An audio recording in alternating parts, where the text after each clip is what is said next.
Hey guys, my name's Stefan Botanist Cool. Ignore the fact I just played the Guardian music for a second on stream. I hope you all are doing well. Fun little panic time for everyone. I know, right? It's a good little time to have a little bit of a panic attack. If you don't have at least one panic attack a day, you know, what are you even doing? Yeah, exactly. So, I'm gonna do something real quick. The funniest thing is, so the Phoenix Wright games, all of them, my biggest gripe with every single one is that their audio controls are absolute shit. So if you go to actually like do the audio, it's like music on.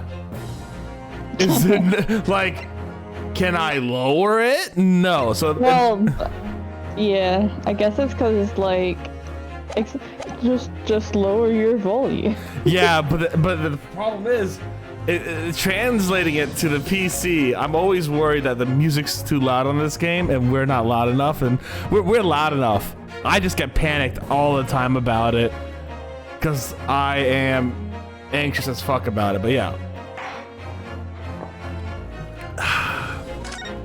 Twisted Karma in his last Bowie bow. That's the word. I think it's Bow. Oh, fuck this guy. What was his voice again? Look, literally, here's the fucking thing, right? All right, here's what's gonna happen. We're gonna find out he got Gregson's badge somehow, right? Gregson was dead before he got there because he couldn't possibly have killed Gregson.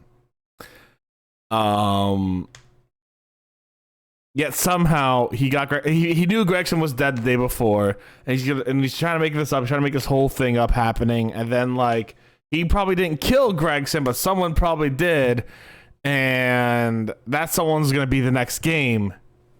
But we have to like next chapter, but we have to finish this part off, and then we have. Here's all right, my theory. The next chapter is going to be a different trial, but the same trial. It's going to be Cosma being the prosecutor. It's going to be the same defendant, but instead of being the murder of Tobias Gregson, it's going to be the murder of the Reaper. This is the next game. The next chapter is going to be just the trial of the Reaper. This one specifically for Tobias Gregson's murder. The rest of them just going to be like, well, let's put them all in one thing and say the Reaper's a mass murderer. That's my guess. This is what my guess is, because like I feel thematically for right now we're kind of getting to this area where we could kind of be like, all right, we're closing up Gregson's case soon. Just not the Reaper case at large. And Katie's just sitting there like, oh, you sweet summer child, you're so fucking wrong. Summer child. You know nothing, Jon Snow. You know nothing, Jon Snow. What's the press button? Oh, we haven't gone through this yet. Oh, oops. Yeah. The man who claimed to be the inspector's last days was definitely not this man. He's right. It's me, I'm Ari. Oh yeah, it's alright. You will think we will forget those grand lips, huh? I never leave Fresno Street, right? I have no interest in the Red-Headed League. I'm all alone in the world, me. I've no kinfolk or nothing. Why would I be involved in something like that? Just look at me, eh? Does it look like I could carry off with a disguisable face like this? Okay, fair enough, honestly. What have we been telling you, huh? There is no— oh, fuck, I went Italian with him. God damn it. These guys, their accents are the worst thing for me. What have I been telling you, huh? There's no need for this police testimony.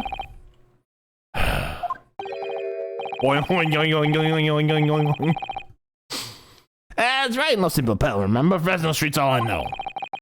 I would have come by a police inspector's identification book, eh? Oh, yes, that's hard to explain, but... Guilty! Guilty. Oh, isn't there anyone in this courtroom who thinks I might be onto something? I stand steadfastly at your side as always, Mr. Naruhodo.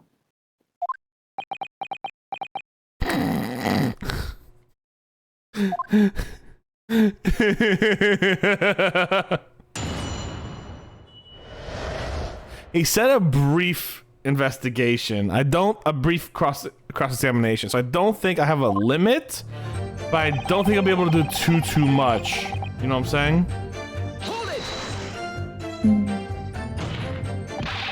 So you say, but how can you be quite so certain? There is no need to put your hands on the desk, monsieur. Surely there is a reason, it's obvious, none? Because I've never seen lips like this. Nevertheless, there's a clear red mark around Mr. Gothop's neck. And it looks very much like that left behind the neck of your colleague by your prized collar. Mon Dieu! With your words, it is like you're trying to wring my neck. Like I wrings the neck of others. With my puppy play. It does look very much like my neck, though, eh? No, this is a birthmark, lad. The biggest lip in London's in a neck to die for, eh? They broke the mold when they made me. It was the first time in my life. I feel lucky to have been born with red hair. And I thought being Japanese made you stand out in London. Oh. So, you maintain that you've never seen this man before? Oui, c'est ça. I swear by the flames in my hair. So, fierce pride has outgrown the frustration with your hair now, has it?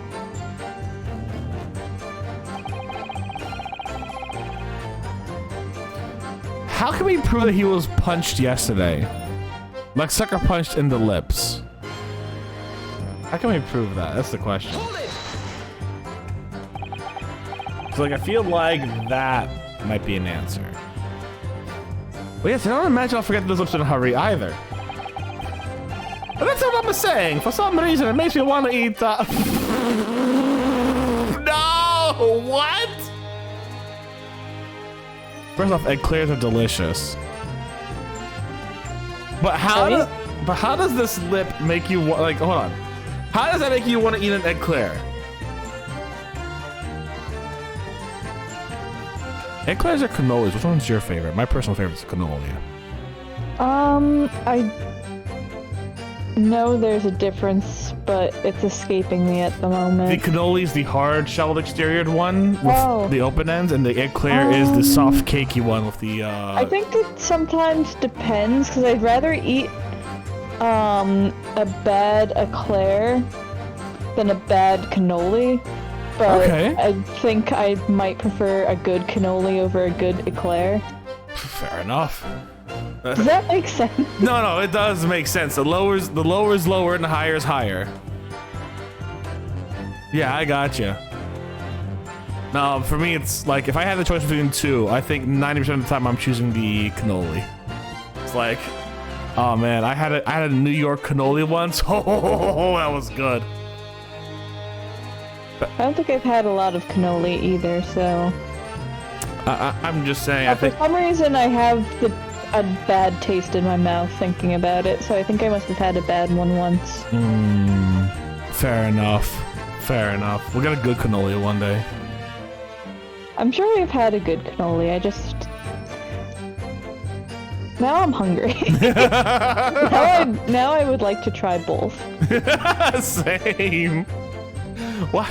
But not because I'm looking at this dude's lip. I want to be explicitly clear. I do not want to eat an eclair because of this dude's lip.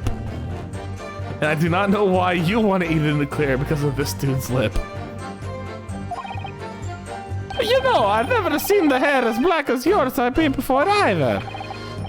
Likewise, I've never seen red hair like yours until I came to Britain. I feel like people outside of Japan have black hair. That's good. I mean, yeah, fair point though. I mean, I'm bad at colors. So like I've never really noticed if like people who are of Asian descent have darker hair than people who are Caucasian or I mean, I guess I European. don't really know. I'm very bad at paying attention to anything, but like they definitely aren't the only ones with black hair. I'll tell you this one funny story with my relation with hair, right? So I do recognize people by their hair, which is the funny thing. So like when I know someone, I'll recognize them by their hair. So if I have a friend who has short hair and it's really floofy, I'll recognize that. If I have short hair, if I see a friend with long hair that's really flat, I'll recognize them by that. I had a friend of mine who had kind of like shoulder length plus red-brown hair or auburn hair, whatever you want to call it. And when we used to meet once a week to go out for things like ramen or sushi or whatever, just kind of like vibe, hang out, nachos, that kind of deal, right? So one day, without telling me, she gets her hair cut and dyed to like some wild color. I think I don't remember. So I see her car in I thought you meant like. I didn't think you meant D-Y-E. No, she's alive. She's alive. I thought you meant like she died to me because I couldn't recognize her. Well, all right. Now here's where the story gets great. She did cut her hair, and she dyed her hair. So I see her car in the parking lot, and I'm like, okay, so she's already here. I'm gonna go inside the restaurant. And here's someone call my name. I'm like, who the fuck are you? Like, I'm like, look at her. I'm like, who's this person? I'm just gonna walk away. And then here, Steph. I'm like, do I? No! Are you? And she's like, what do you mean am I so-and-so? You know me! I'm like, yes, but not with this hair! I find it funny that your instinct from someone calling your name is to walk away from them. I would just assume that they were someone I knew and forgot, because I have a terrible memory.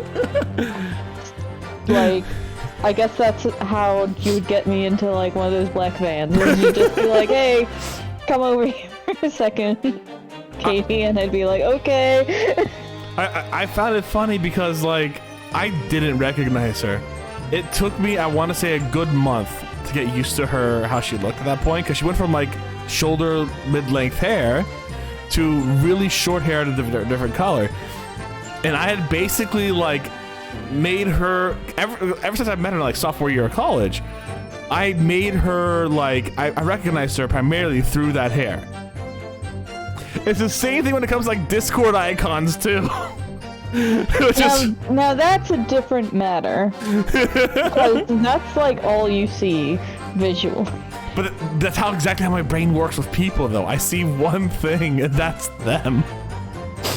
Like, it takes me a lot longer to recognize someone once their hair changes drastically, because I just know that. I want to ask what the one feature you know about me is, but I'm a little afraid also. I think I've only seen you a couple times. Yeah. I don't think I've associated a feature with you yet. I'm not gonna lie, I don't think fair.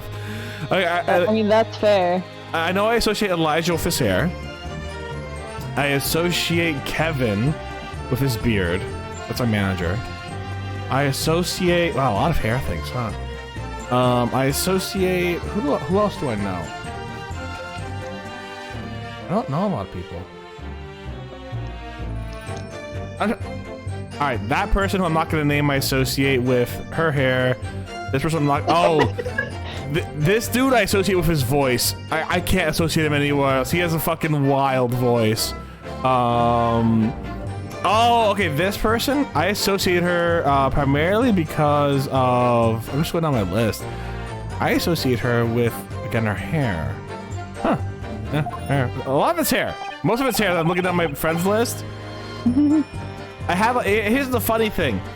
Throughout my life, I've had 3 or 4 friends who are all named Kelly, all redheaded, all ended up being my best friends during those times of life. So, like, apparently I just have a lot of redheaded Kelly friends, too, which is amazing. It's fucking hilarious to me. But yeah, I don't know. Yeah, okay. I'm trying to think of everyone at work now. It is mostly their hair, yeah. I'm thinking of everyone I know. That's fair. I'm thinking of literally everyone I know. I have like a distinctive feature I associate a lot of people with. I'm just kind of like, that's their face. No, faces no, that's not something I can remember well. Oh, I don't remember it well. Just I see them, I'm like, yeah, that's you. There are a few features like hair plus this plus that. That'll get me to the person, right? Mm-hmm. But like, if you go, hey, what's so-and-so's eye color? It's like, I don't know. Oh, you is lefty. Oh yeah. That's my immediate physical. You know that because I complain about Link not being left-handed. It is your most well-known like thing about It's you my to me. biggest gripe. So if I see you using left-handed, it's definitely Katie. But yeah, no, I yeah, lefty. That's not really a physical feature. No, it's not.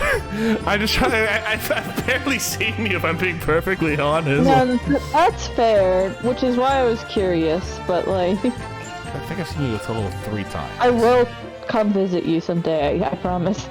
Well, I do plan on the summer, actually. Hey guys, if you guys want to hear everything, I do plan on the summer actually doing a trip, so like, I'll talk to you about that. I want to drive places if my feet heal up proper like. Yeah, well, let's hope about that first, but I think we've gotten way off track. We still haven't figured out why this guy wants to eat an eclair. Specifically by looking at this other dude's lip.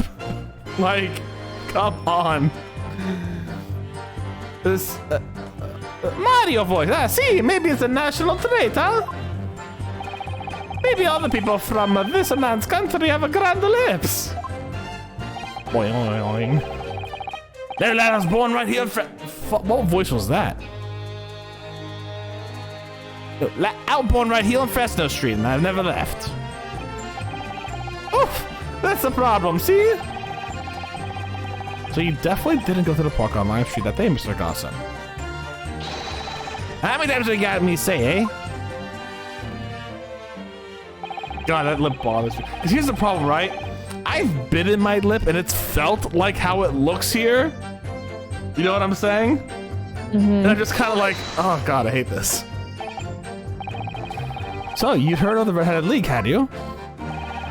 You don't get a name like Gossip for nothing, eh? It's my business to know what's going on in town. I sold that tasty tidbit to a fair few redheaded that came past me. Just between us, I even got a sandwich to cough up for it.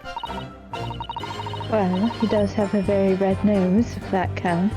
Now, if he said, looking at his nose made you want to eat a sausage, I'd understand. He has the grill marks on his fucking nose. Oh, yeah. Who knows? But as you can see, I got hair on my own and no hint of red in it. In any case, Fresno Street's my patch. You won't catch me signing off to some other part of town. No, sir, not likely. Whoa, okay. What are you about to say? Mr. De Rousseau. Rousseau? Oh, oui, can I help you? Did Mr. Gossip's word just now lead you to remember something relevant, perhaps? It was the other day when I was looking for a place near the park, a small house or something. To be the headquarters of the Red-Headed League, yes? I visited an housing agent on Main Street and there I saw him. This man was paying money to the agent. What? Mr. Gossip of a housing agent? We had some sort of contacted this and they were clearly discussing terms. But no, you're mistaken, chum. I never left Fresno Street, me like I said before. You're mistaken me for someone else, someone with the same face. No, the capo is right. I remember it too. He was paying the man with the banknotes. With Notes. Like I said, that wasn't me. I was curious why this man with the dirty clothes had so much money. So I looked at the name on the papers. And what name was written? Mr. Gossip? No, this man, he lied. He tells you he was a no-name. But in fact, his name's a Hugh Bone, huh? Oh, fucking hell, what? Okay, so Gregson died in his house.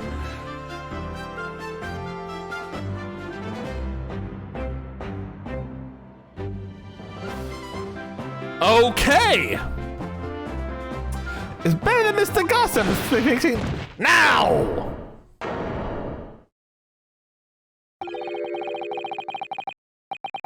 His lip looks worse like this. He looks more clownish with like a long tongue. He does, and I hate everything about him right now. I'm peddling for tidbits and information, like I said. I'm friends with you, and that's that.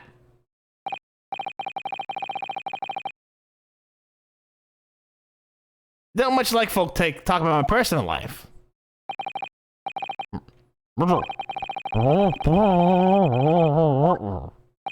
That is literally your job. What are you talking about? Hey, it's not the job of the court to make sure that witnesses give truthful and honest information so that we can properly identify them. His name was clearly never Mr. Gossip. Mm-hmm. And the judge does not know that, like, anything about Hugh Bone. He wouldn't have found it relevant. All I'm saying is that the fact that you got to say, my name is Mr. Sandwich, Mr. Gossip, and Miss whatever her name was, that, yeah. That's bullshit. All I'm saying, we could have skipped the past 3 episodes. Oh, yeah. Welcome to... This is what I mean, where it's like, this case drags on a little bit long.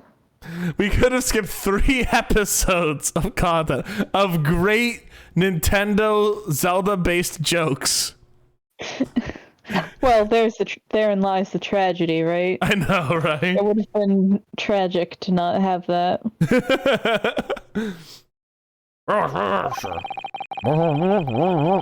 What? No! Objection. Yeah, thank you. Thank you. I'm sorry, my lord, but the defense does object. Because the name just mentioned has a very deep significance to the case. I like that they're not like, oh, uh-oh, what could it mean? They're just like, yeah, we know that you clocked that immediately. We'll be kind to you. We strung you along for 6 hours before, you know, we'll give this one to you.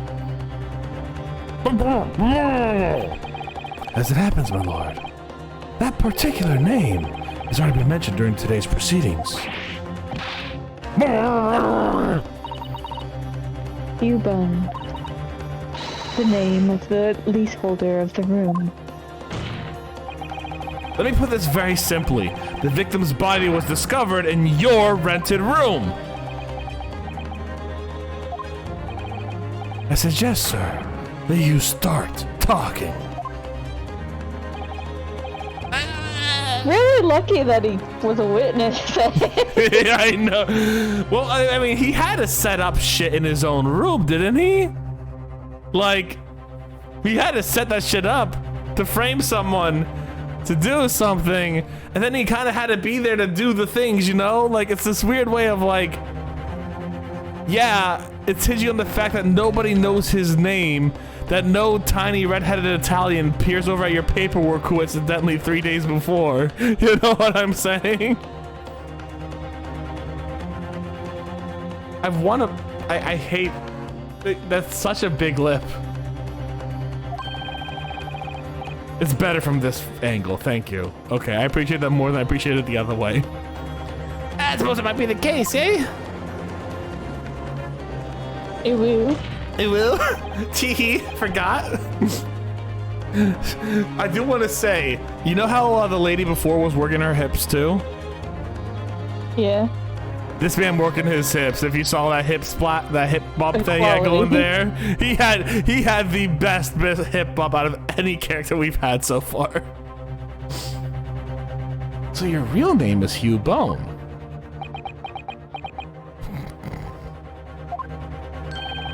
Well, just between us, I don't like to blow me own trumpet, but there's no finer peddler of tidbits in town. So I happen to be the affordable, grubby little room in a fallen down backstreet townhouse.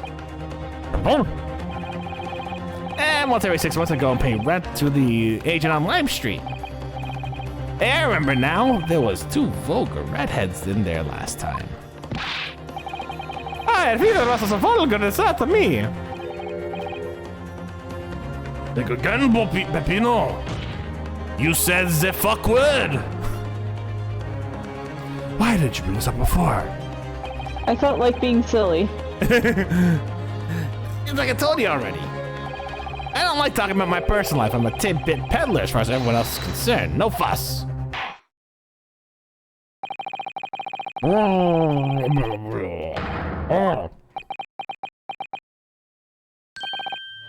If I must. So the leaseholder Scotland Yard has been looking for since the body was discovered. Has been here under our noses all along. I rented the room where the fellow was found is true. For what difference it makes. It's meaningless, Your Honor. Yeah, just coincidence that he is in my room. With blood. With candles. Hold it! Excuse me. So you live in that room presumably, do you? No, I don't live there. What do you think? There's no bed in there, just a desk. Then why do you want to rent it? I don't think I have to say, really. And how about the notice board in there? Which was covered from top to bottom and confidential documents only the police should have access to. No, that board's not mine. You certainly must have bought it along. The only other bits and bobs that belong to me. The desk and the chair and that. People don't generally carry enormous notice boards around with them. The real question is, why was Inspector Gregson killed there in your room? Well, obviously I'm not the famous idea. I mean, it's causing me no end of bother, to be honest. It seems that Mr. Gossip, sorry, Mr. Bone, would rather as little is known about his room as possible for some reason. Yeah, it does come across that way, and more importantly, believe the scene of the crime was actually his room completely changes things. In particular, there's one part of his testimony that really is bothering me now. That's how I'm finally gonna undo this man.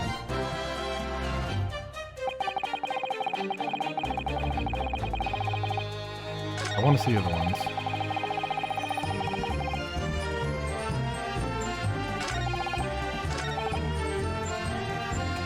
What would I present here is the question.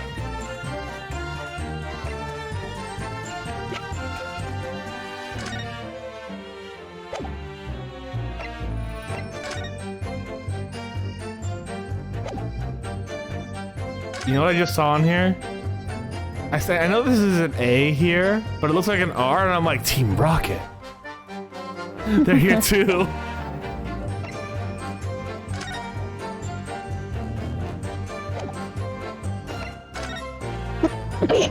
Bless you. Sorry. Oh, you're good.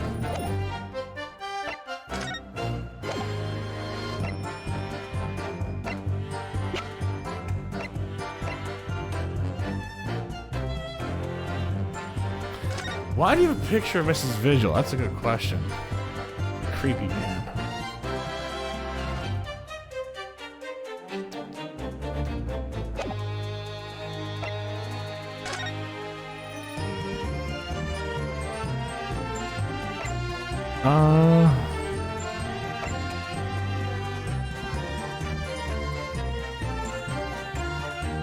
I'm wondering when this is gonna come in use. I'm going to need that eventually. I feel it.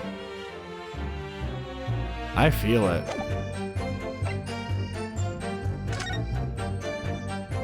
The problem is they do kind of look similar. They have the same hair. Do they have the same chin? Not really. They have the same hair. His hair is just longer.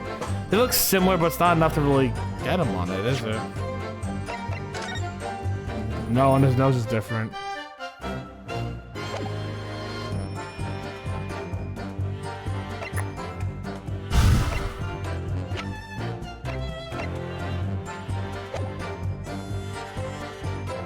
Okay, we are going to present Gregson's book here. Objection. Nope! That last statement was contradiction in a number of ways I think you'll find. That's right, my lord. In a number of ways.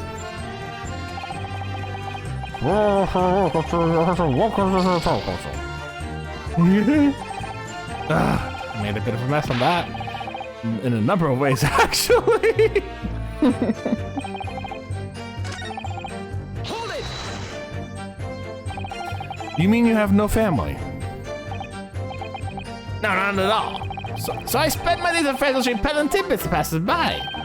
Hoping just between us is that eventually someone with lips like mine will come along. I don't think so. You may be right. Anyway, that mark on your neck is just too much of a coincidence for us to ignore. All the fellas do then, eh? If you don't believe me, we're at an impasse. And there's nothing I can do but flick me lip. That's what they call it nowadays. Looks like I'm not getting anywhere here unless I can produce some proof. You're basically saying I got dressed up and posed as some fancy inspector, aren't you? Well, it's beyond me to think that you can do that. Actually, I know what I'm going to present now. So he's saying he has no one there with him, but he has a picture of Miss Vigil. If you have no kinfolk, as you put it, then explain why it is that among the sparse furnishings, we found a photograph in this room. Ah! I presume that you've been renting out this room, that this photograph belongs to you, does it not? Oh, well, Mr. Boone! Or Bone. I forget which one we chose. Which one do we choose? We'll flip-flop forever. That's fine, yeah. Mr. Flip-Flop! Drop the pretense and tell me quite exactly who you really are. I don't know what you mean. I'm a peddler. I keep telling you so. You really don't need to bother with me. Please, just leave it alone. As the man says, leave it alone. Whatever the truth about this man's life has no bearing on the case. Because it's simply not possible that he impersonated Inspector Gregson. How can you be so sure? Just look at the man. No amount of disguise could ever hide these unmissable features. But what if you were to look at it the other way around? What do you mean? Well, there's no denying that Mr. Boone's lip is very prominent indeed. But consider the possibility that his prominent lip is itself part of the elaborate disguise. Rip it off, rip it off, rip it off, rip it off! Then hiding that prominent feature, in other words, revealing his true face, would make an utterly impenetrable disguise. Wouldn't you agree, Mr. Hugh Bone?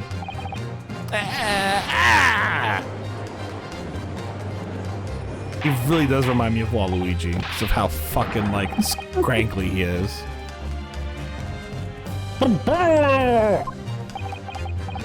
Yeah, he has to be Mr. Vigil.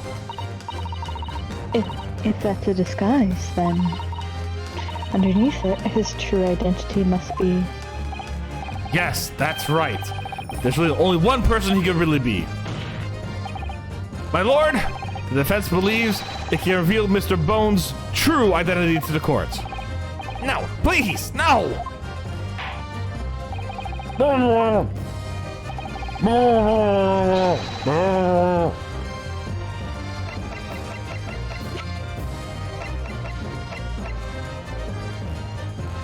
Take that!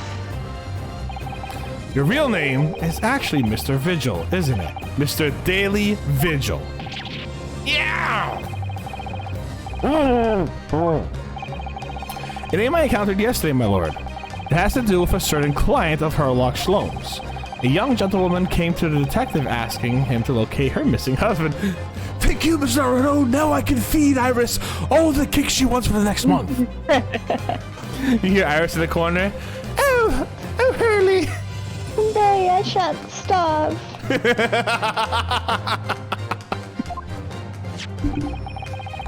The woman in this photograph, in fact, this is Mrs. Vigil. What? From what I understand, you haven't returned home since the night before the inspector was found dead.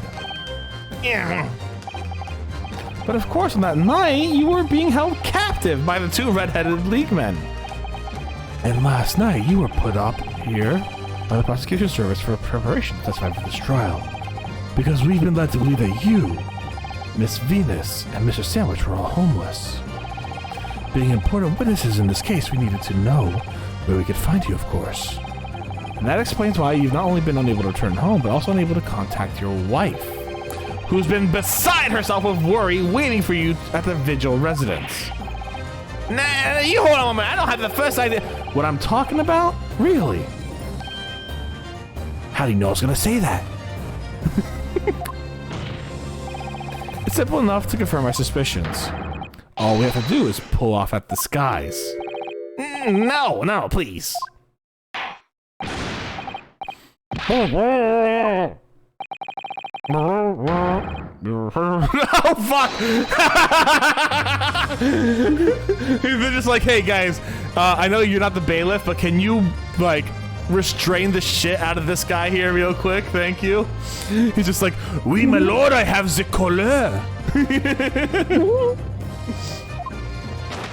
Oh, shit, there's an actual animation for this. Let's go. That's actually really cool. I did not expect that. Don't! I did not actually expect a custom animation for that. I'm not gonna lie. He's so much more punchable. He is so much more punchable. They kind of pulled a little bit of a handsome Squidward on him, but I do want to punch him more. Katie, yes. Why is it that this game makes you want to punch everyone on the witness stand? You know, Ace Attorney Simulator. Fair enough, yeah.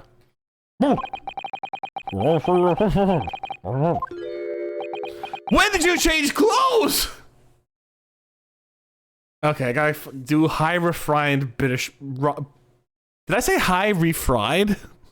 You sure did. High refried beans, y'all. Let's go. Bush's beans.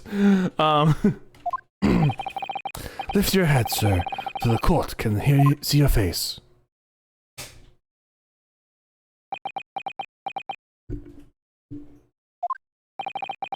I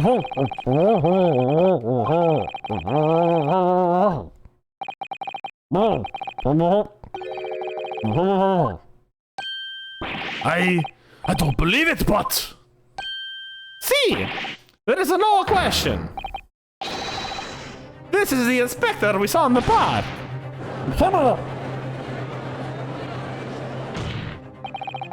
On the day of the Red-Headed League enrollment, the man claiming to be Inspector Gregson, who appeared before Mr. DeRusso and Mr. DeRosie in the park, was you disguised as the inspector, or rather, you posing as the inspector and no disguise at all. Mr. Vigil was formerly employed by the chief warder at the Barclay prison.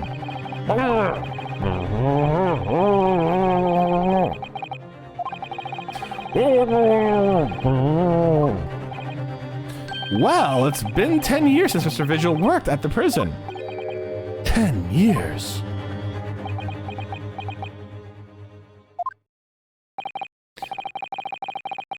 How do I make him pathetic and, like, really uptight?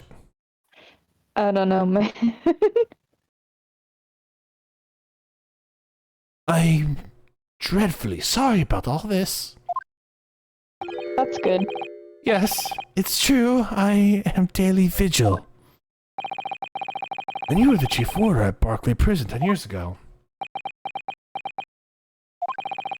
So, where did Mr. Hugh Bone come from? Bone is the other me. It's a name I invented.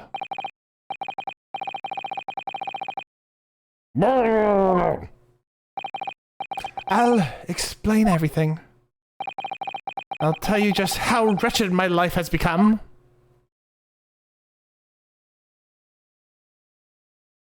How does his hair do that? As you say, it was 10 years ago now that my employment as Barclay's chief warder came to an end. Having left the prison service, I searched for some new occupation by which to earn a wage. But times were hard in London and I found no suitable engagements at all. In desperation, one day I turned my hand at selling wares on Fresno Street. But your wife appears to know nothing of this. She still maintains that you are the chief warder of the Barclay prison.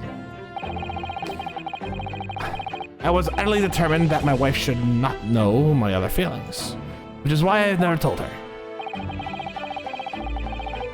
I opened an account at the bank under the name of Hugh Bone, and I rented the cheapest room I could find on Fresno Street. The scene of the crime we're investigating. Yes, that's right. A place from which I could emerge every morning at the 8th as a squalid peddler. I transformed myself back every evening at 5 into a well-dressed man about town before returning home. That quickly became my daily routine. I was puzzled by the lack of furniture in the room, but that explains it. Why on earth didn't you just tell us in the first place? I have a wife, sir, and 2 sons. Without wishing to sound self-conceited, they regard me with some pride. I couldn't bring myself to disappoint them. So instead, you decided to conceal your occupation from them? Yes. I made such a terrible mess of everything. Still, well, that doesn't add up. No matter how many tidbits of information you can pass to the gentleman, even at 6 pence apiece, you couldn't hope to match the salary you must have commanded as the chief warder of the prison.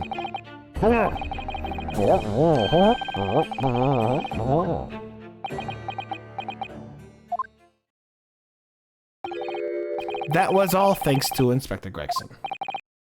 What? Inspector Gregson? What on earth? It was some years after I invented Bone and begun my other life as a street seller. He, Inspector, that is, recognized me one day. I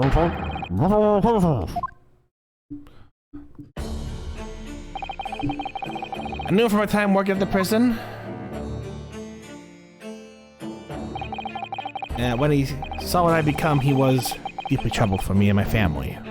And from that day forward, he visited me on Fresno Street with increasing regularity. Then one day, he asked me if I would carry out a secret assignment for him. Secret assignment? What was it? I was to impersonate the inspector. What? Impersonate him? We always met at the little room so the inspector could brief me. Visit Orky's tomorrow and take a statement from the proprietress. It was always something along those lines. Surveillance work, interviewing people. On those occasions, he would lend me his identification so people would believe who I was. My instructions were to make an impression, to let people know that Inspector Gregson had been at work. And for those services, he compensated me financially. But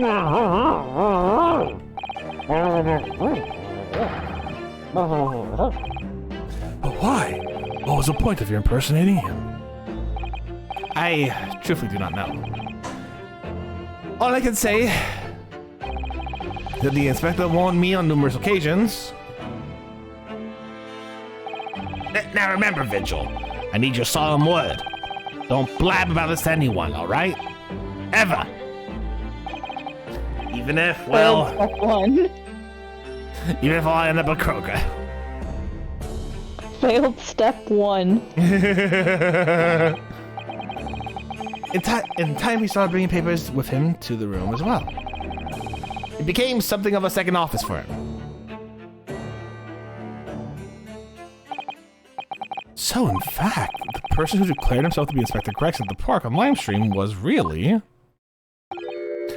Yes. It was me, acting as on the inspector's orders. As usual, I removed my bone disguise and went instructed to the park, armed with the inspector's identification book. Then it occurred to me that the bruise on my neck might give me away.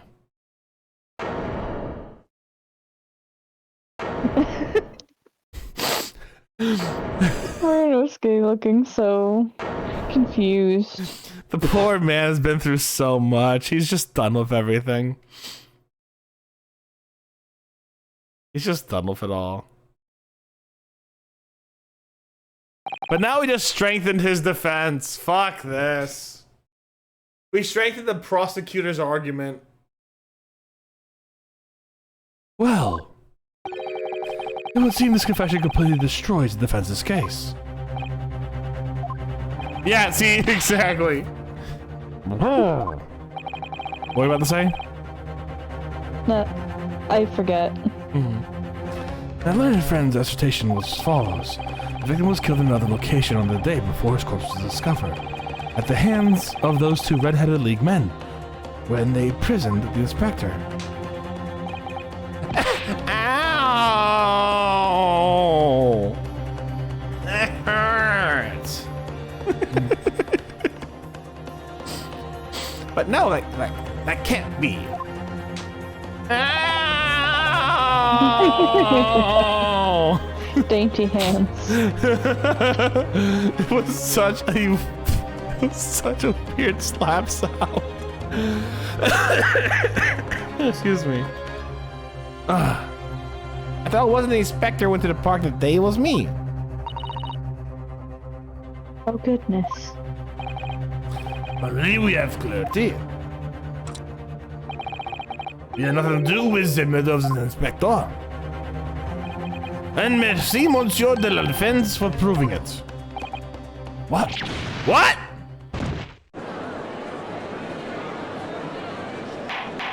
I'm going to make an announcement. Shadow the Hedgehog's a bitch-ass motherfucker. Hi there, CB. How you doing today?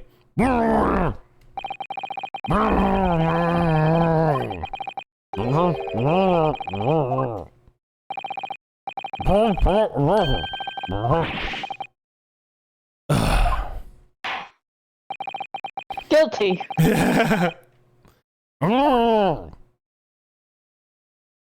Hold it. Whoa! Who? What, Kazuma?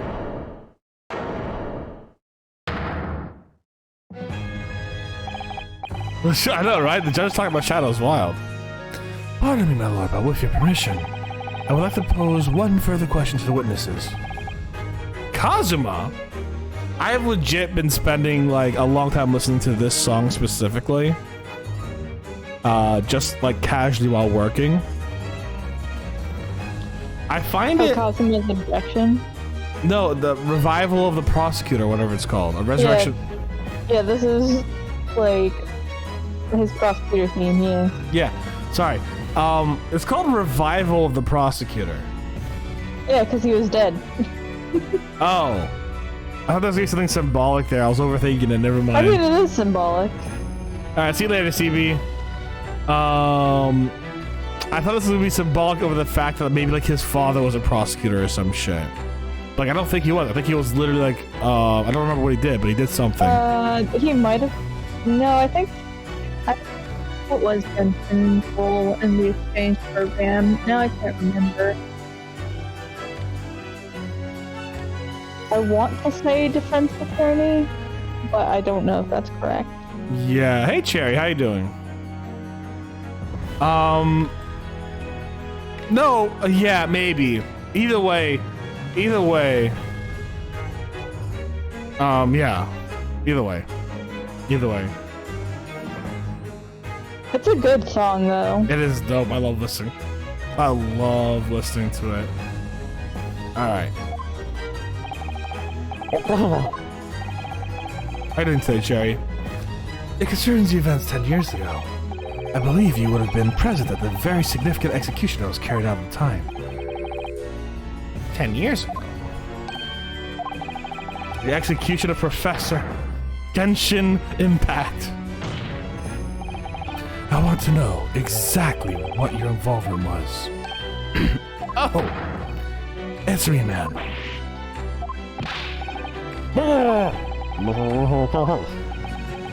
If I said yes, would you let this cross-examination continue? That's basically what he just said.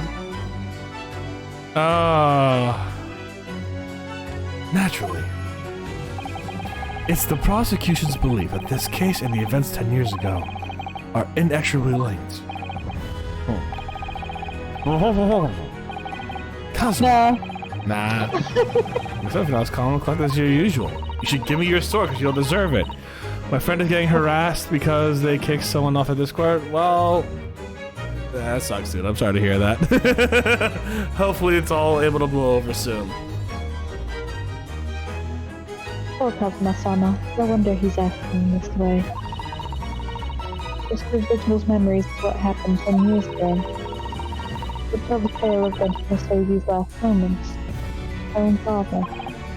I know, I understand that. But even so... Prosecutor Asogi, do you genuinely believe that this question requires an answer in order to learn the truth behind Inspector Gregson's death? I need you to trust me, please.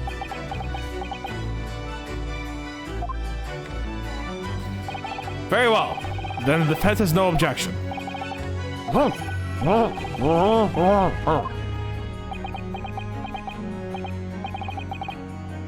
The truth is, I remember very little of that time.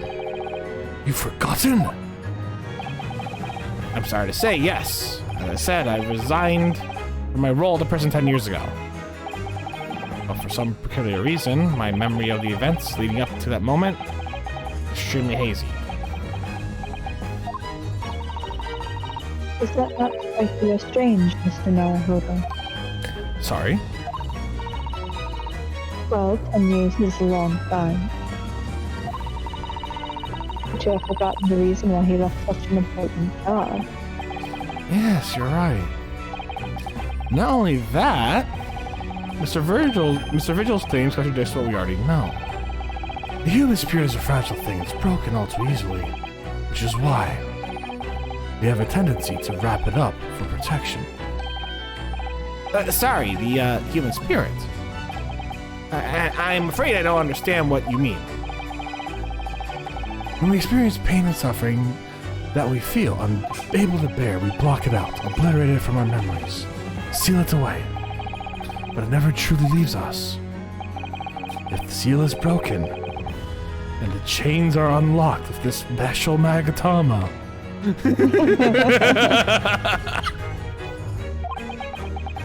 fuck, what are the... Oh, that was lies. It was the Magatama. I forgot. Like, what exactly does the Magatama do? I forgot.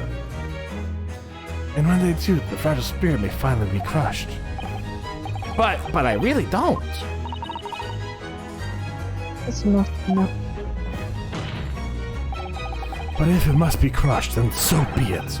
Because the truth will not stay buried. It's coming out one way or another. Right. Now I understand. It's clear what his intentions are. He needs to expose the truth at any cost. Perhaps if I pointed out the contradiction in what Mr. Vigil claimed earlier, it might cause some crucial memories to return to him. But should I? Should I present the evidence or not? Let's do it. Let's do it. I have no idea how this is going to go. But this is a court of law, and I have a duty to pursue the truth. Mr. Vigil, I'd like you to look at this. Evidence that clearly contradicts your version of events.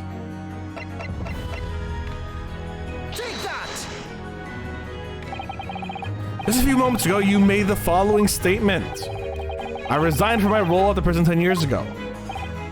Ah, well, yes. Objection. Hold it. Thank you, KSG, for redeeming the objection. I appreciate it. In other words, you claim to have left the post of Chief Warder of your own volition. Quick shout to King Shadow Gaming, who does some streaming as well. Well, yes, of course. Why? Tell me. Do you ever seen this document before? No, I don't. This is a dismissal notice ordering the immediate termination of prison staff members' employment. A dismissal notice. My dog is watching the stream. Wave hi to him, please. All right, I'm gonna wave hi to your dog. What's your dog's name? That's also your dog's name. Katie, wave hi to the dog. Hello, doggy. Hi, doggy. Who's a good boy? Hi, doggy. Oh, hi, doggy. No, not that movie. Please, no. God, I try to forget about that movie. Oh. Who's a good boy? Hey, the good boy. Who's a good boy? Who's a good boy? Is he reacting at all to Who's a Good Boy, KSG? The name of the notice is yours, Mr. Vigil. What? What? Oh, ow, my fingies. Owie. Owie, hello? Why does every witness ooze eventually? I hate it. It's mine. So you didn't resign from prison service at all. For some reason, you were dismissed as chief warder from Barclay. You licked my phone? Oh, okay, that's good. Aw. We love dogs. Dogs are good. No, there must be some mistake, I'm sure. I've attended my resignation. This dismissal notice is nonsense. Oh, I'm so faint, isn't it? If you were forced to be dismissed, there must have been good reason. Clearly, you did something. And tell that to every other fucking employer here.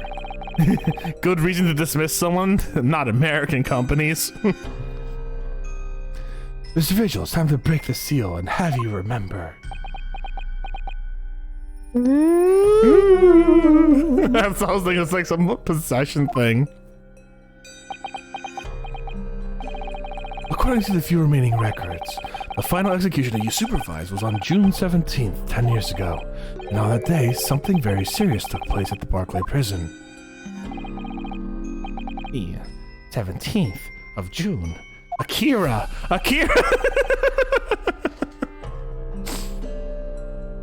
What's that? Professor's execution? Bro. Professor?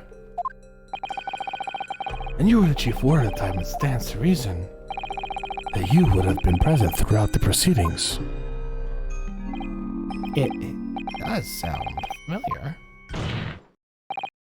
And yet, the execution never took place. The convict, ostensibly executed earlier that day, later re-emerged from his grave. The convict came back to life. In the cemetery at the middle of the night, there was a witness. However, the witness claims that a moment after he saw the convict clambering out of his grave, a gunshot rang out from over his shoulder. So is this really one case over 2 chapters or one case over 3 chapters? No, don't worry, it's only one case over 2 chapters. Are we sure? Because it seems to be very related to that last case. Everything's related. Say again? I said everything's related. Yeah. You don't even know.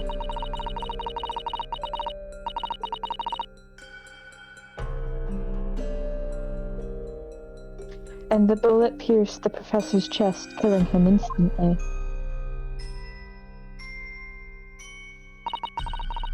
And then he died. Those may have been the professor's actual last moments. Yes. Yeah. Yeah. Join the dark side, Luke. I'll now call you Darth Vader. Oh. Y'all are gonna get so many more Star Wars jokes out of me in the upcoming future. I have been on the Star Wars kick for the past about year and a half. And it's been a very slow boil, a very small simmer. Until recently. In this past month where it started like go from like low heat to medium heat. So y'all getting a lot more Star Wars jokes from now on. I just want you guys to know that I am really gonna change my raid message very soon to Master Skywalker. There's too many of them. What are we gonna do? And you just have Skywalker there with the lightsaber ready to kill the younglings. Anyways, seeing as you're in charge. Going to hell. I'm going to hell, Katie. I'm sorry. I'm going to hell, homie. Seeing as you were in charge of overseeing the executions at the time, you must have known the truth about what happened. It's in your head, somewhere deep down. Not leading the witness at all.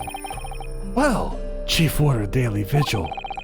I know there are memories in your head that can explain what happened on 17th of June 10 years ago, a nameless year we will not name. And now it's your time for you to drag them up.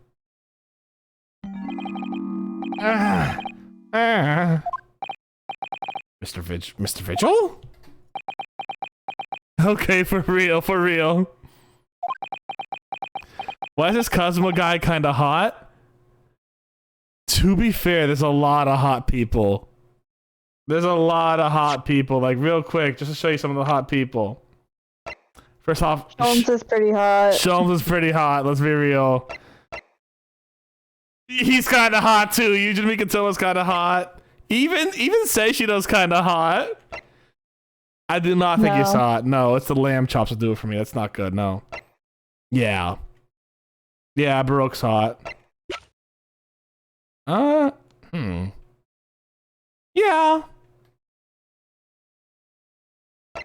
No. I can see it.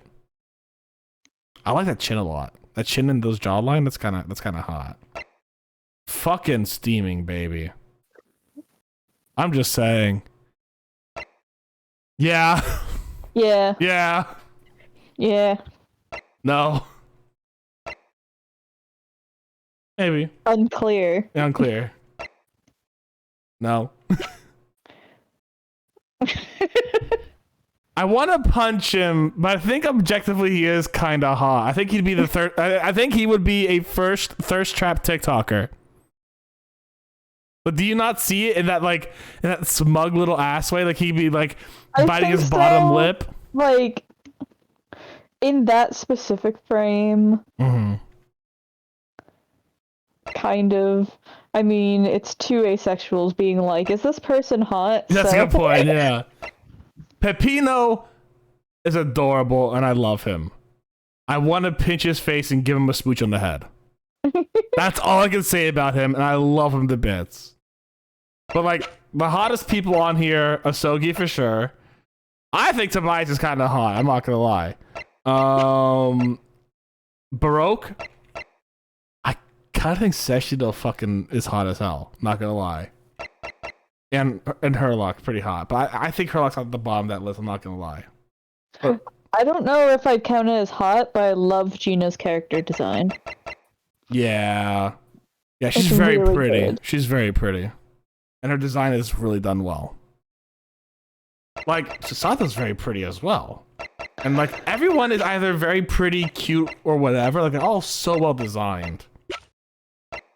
Ace Attorney has really good character designs. Yeah. Peppino is baby. Peppino is fucking baby. Anyways, continuing on.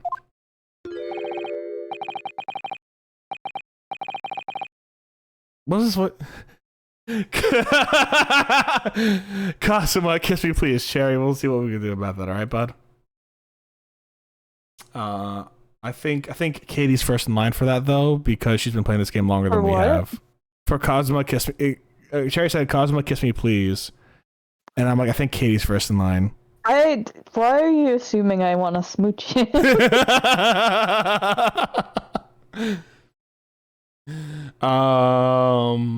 It's Ryunosuke's boyfriend. I would never. It's a good point. It's a very good point. It's Ryunosuke's boyfriend. What's his voice again? It was annoying and British. The whole prison, it was complete chaos. He reminds me of a JoJo character. That's why I want to punch him. Oh my god, I just saw it. Okay. The prisoner escaped. He was killed in a cemetery. The shocking news ripped through Barclay like a hurricane. What?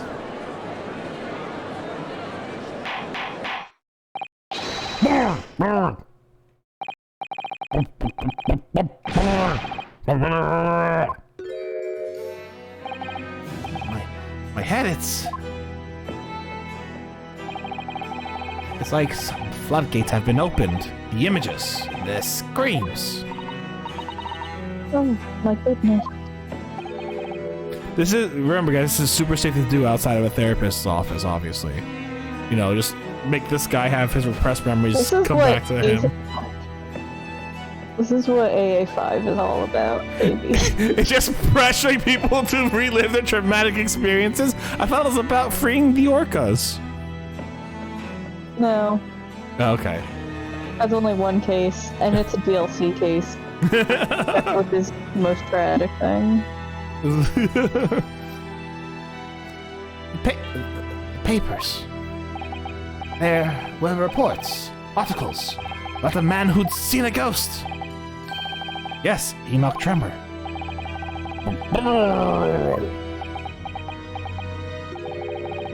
There were traces at the scene.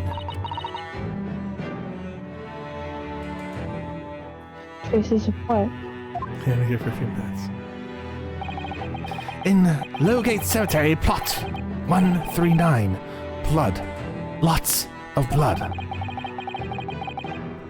That's where the man was buried, of course. Obviously, something terrible happened there.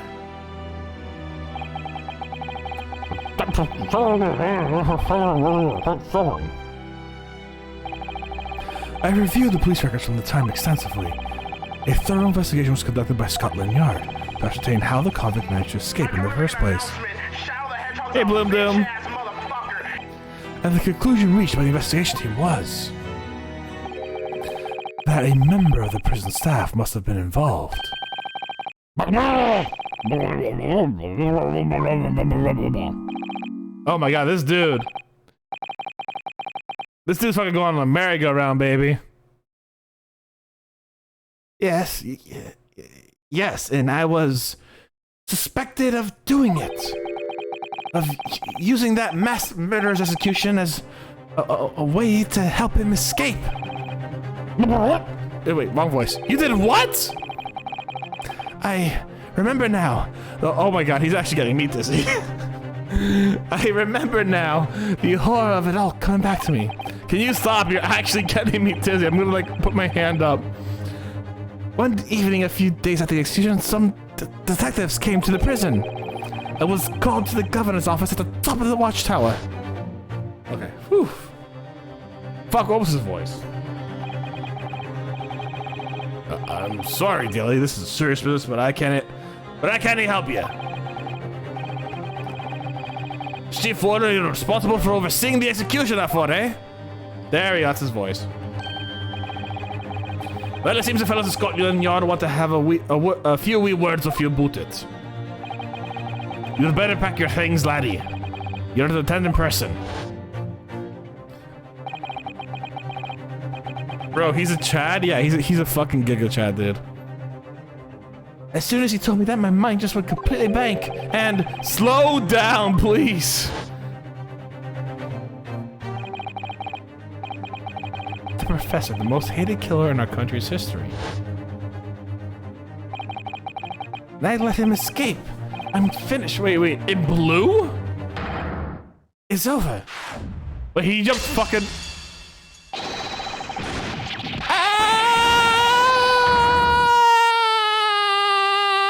Oh, he's dead.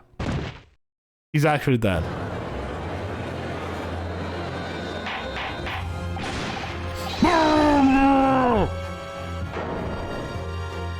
The The fuck's happening, dude?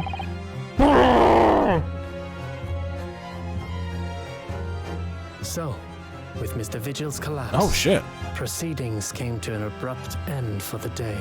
Once again overshadowed by the legacy of that notorious killer, appearing like a cursed ghost ship on a foggy ocean. Lord Van Zeeks, Mr. Vigil, Kazuma, and Gregson. All of them bound by invisible chains anchored to the same wreckage in the murky depths of the past. But the miraculous light that had been trying to cut through the gloom and shine on those tragic events was playing on the edges of the truth at last. What does that have to do with the Baskervilles? It's not that deep, funny. No, it is that deep, Cherry. This is the second to last case in the second game since the first case has been haunting us, basically.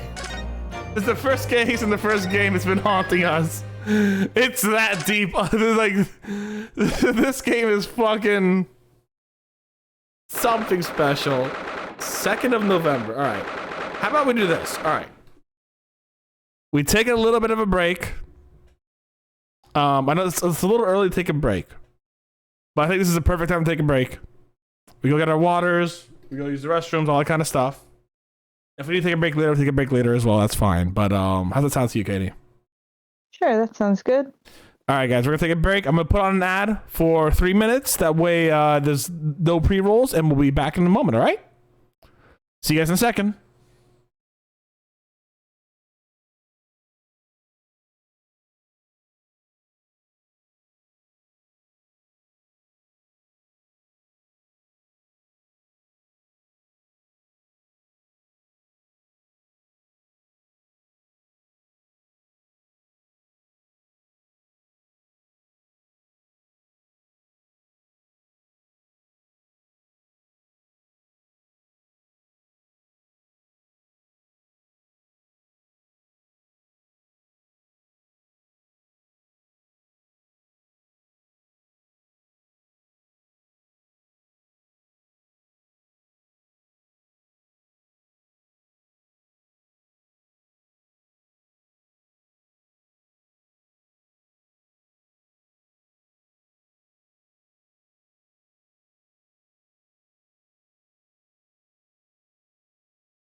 And we are back. Hello, everyone. It's been so long. I missed you all so much. So that was fucking wild. So far in this game, we haven't had a what's the word I'm looking for? A trial go on to day 2, because unlike Japanifornia, there's no like 3-day rule here where we go out, we do investigations, we come back, we go out, do investigation, come back. This is gonna be the first game where I feel like, did we not do that for one of Natsume's trials? Maybe not. No, I don't believe we sent someone out to go get the bars of soap, but we didn't go back ourselves.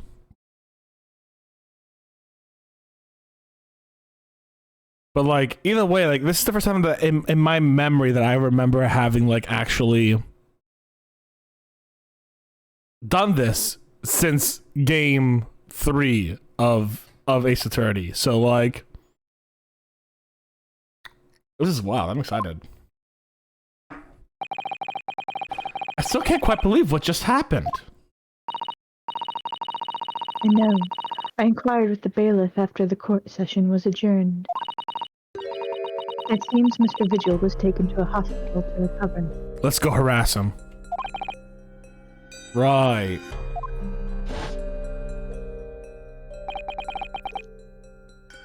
"10 years ago now, Mr. Vigil attempted to commit suicide by jumping out of the window from the prison governor's office.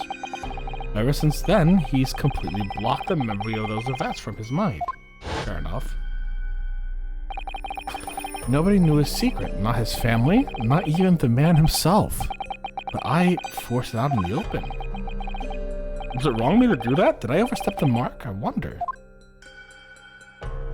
If only you had a Magatama helping you out there." I will say this though. I will say this though, Katie, and I don't know if you think this is intentional as a callback or not.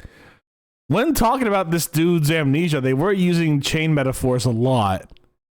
I don't know if that was intentional to call back to like the same themes that probably intentional.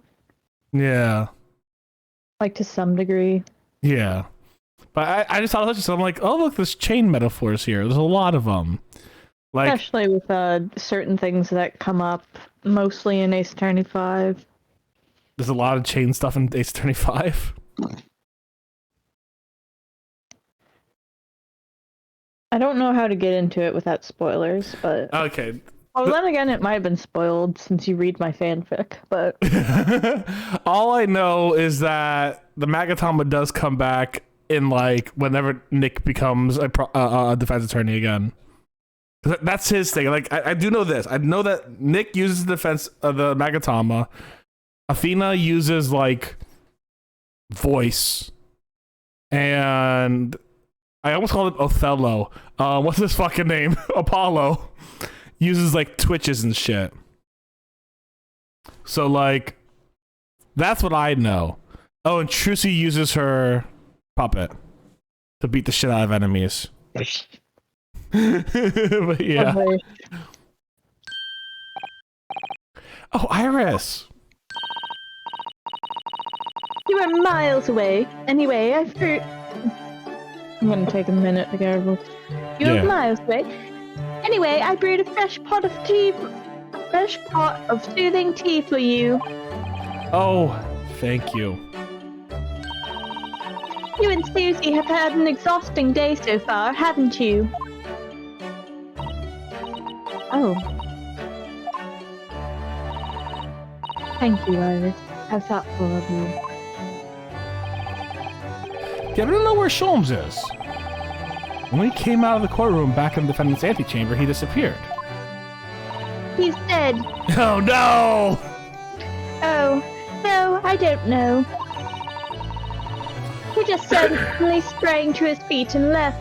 All he said was, "I must leave." I wonder if he's pursuing the mystery of Inspector Payson's death.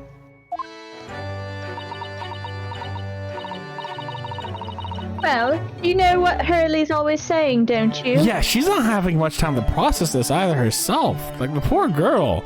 Like, As much as we tease her about like Gregson was probably like an uncle, almost like an uncle figure to her in a way, you know? Or like a family friend figure. Like the man's dead and she probably doesn't have the time to grieve properly. And we're just like, oh yeah, Irish, you know that guy that you were really close to and he was really kind to you and you paid him and you were in a business relationship, but also seemed like you guys are kind of almost familial? Yeah, he's dead. Let's do this like casually, talk about his death, no big deal. Like one day after it happened, like poor girl doesn't have time to grieve anything. And now tomorrow we're gonna tell her father's dead too.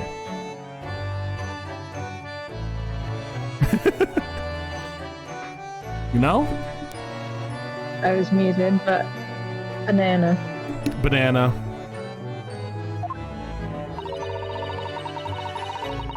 There are mysteries in this world that should perhaps never be solved. When the fuck has he said that?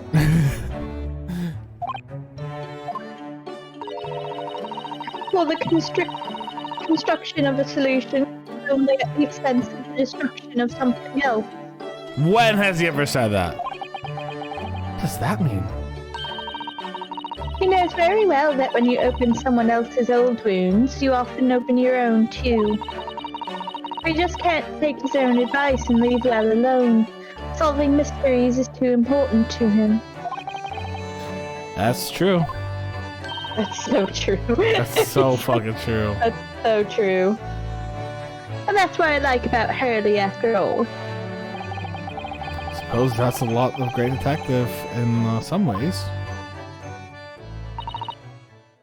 So then, let's have tea and then I'll give you a hand. Yeah, hold us a gut point for tea. That's great. Like, that's how we love having tea time here in the UK. Oh, do you have time, Iris? Yes, I finished this month's manuscript at last, with barely a day to spare before the deadline. Oh, damn. All right. So I'm so looking forward to it. A brand new story to read in the adventures of Sherlock Holmes. Which one is it? You know, I always hide Hurley's violin days before I have a deadline. Wait! No, not as Stradivarius! You do? Poor Mr. Sholmes! I'm sure that's very wise, Iris. How sensible of you. What? Now then, my dear fellows, let's make a plan of action and before we continue our investigation. When were you part of this, Iris? Tee-hee. Tee. I'm just like, is Iris trying to... This is Iris trying to grieve the loss of Gregson by solving the mystery of his murder now. And forcing her way into this.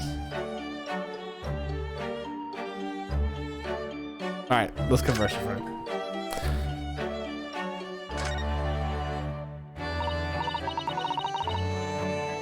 So, how did it go in court this morning? Well, we still don't know the truth about what really happened, but one thing's increasingly clear. Lord Van Zieks definitely didn't do it. Goody. Yes, that's right. We managed to uncover several new facts as well. Oh, really? And there was another development, too. Cosma. She looks so pissed at us.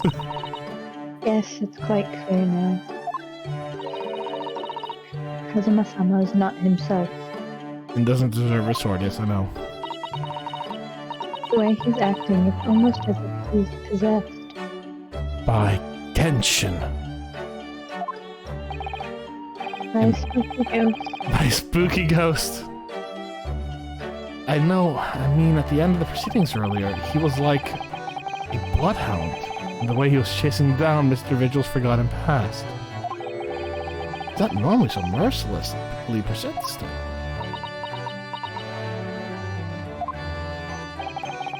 What's going on in his head, I wonder? I really need to sit down with Kazuma and try to understand what he's going through.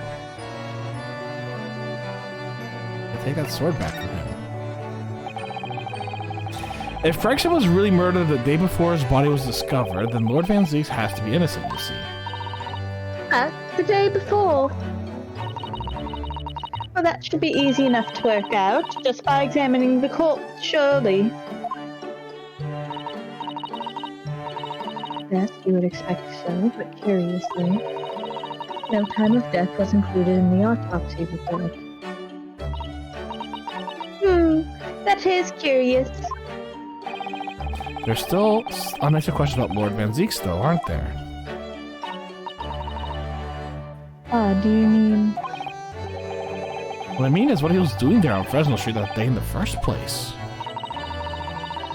Well, according to the man's testimony, he said he was investigating Inspector Gregson, didn't he? And it turns out that little room was actually the Inspector's secret office.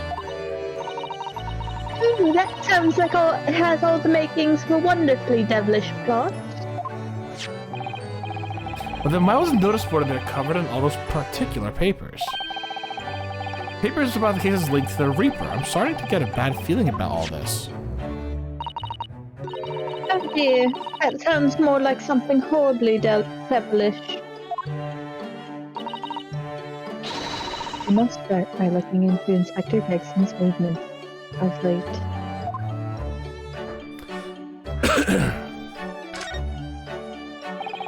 I never imagined I might have to be investigating an inspector's movements. Well, according to the entry in his diary, he was carrying out an incognito investigation in the Red-Headed League the day before his death. Oh, you mean he was doing the same as her? Same as Hurley's generous way of putting it, Iris. Well, Mr. Sholmes was trying to apply, whereas the inspector was supposed to be investigating. I do wish it had been the other way around. Anyway, as it turns out, the inspector who went to investigate the Red-Headed League that day wasn't actually Gregson at all. It was Mr. Vigil in possession of Gregson's identification. You know what that sounds like to me? A good Sunday? Establishing an alibi. Oh. Oh no. Yes, you're absolutely right, Iris. But why would Gregson need an alibi?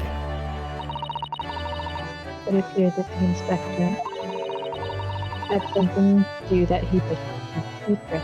What if the inspector, what if Gregson is actually the Reaper?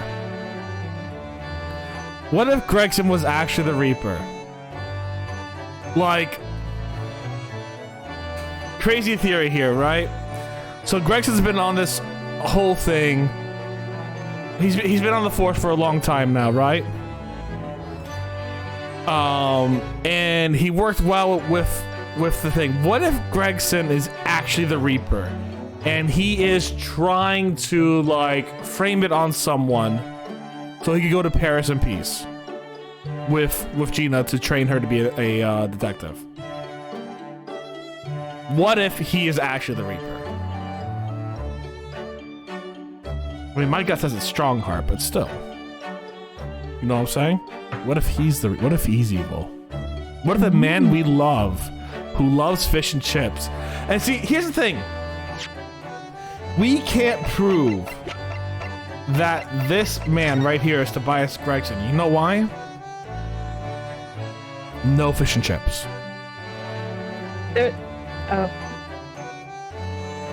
See? We can't prove this is Tobias Gregson because there's not a single fish or chip around him. And we all know that's basically connected to him in the same way the skin is connected to his body. Steph, I need you to remember this for like 20 more minutes. Wait, is there a joke coming about this in 20 minutes? It depends how fast we get. Okay, fair enough. But yeah. Keep secret. I don't believe it. I always thought he was just a harmless lover of fish.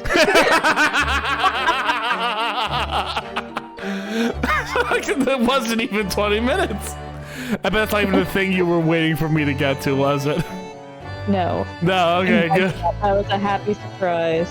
So we'll get the other fish and chips thing in a second then.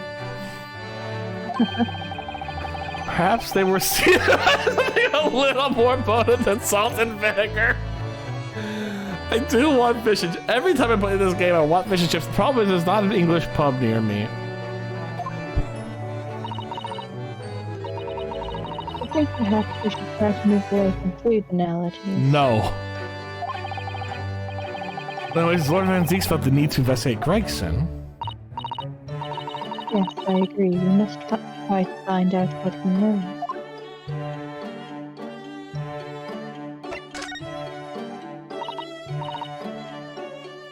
Vigil, you say? Isn't that the name of the lady who came to visit Hurley yesterday? What a coinkydink. That's right. I asked Mr. Sholmes if he would help her to find her missing husband. Only Mr. Sholmes completely passed the buck to us. Actually, did he say that Mr. Vigil had been taken to the hospital? Do you know which one? Ah, it's St. Sinner. We've been there before. As if there'd be another hospital. Oh wait, the mouse is dead. No, I was so looking forward to seeing that mouse again. Then I remembered it died. I'm trying to wonder if there are any other hospitals in London. But that's amazing, Runo. You found the lady's husband already. Well, I suppose I have, by accident. And 10 years ago, while Mr. Vigil was the chief warder at the prison, he was responsible for overseeing the professor's incarceration. No! So when the convict escaped, he was held responsible and immediately dismissed. Same here, Iris. Sometimes I really don't want to grow up. Same here, girl. I feel you. There's more. For 10 years after that, while he was ostensibly working as a peddler, he also had another secret job. He was paid by Gregson to be a stand-in, to impersonate the inspector. To impersonate Gregsy? But why? I have no idea. He was right. I'm starting to think all adults are up to good no good now. Oh god. Oh no! Including you, Bruno. She's giving us a dead stare, Pan. Like, no. I haven't paid anyone to impersonate me. You got me, Iris. I'm actually a Russian revolutionary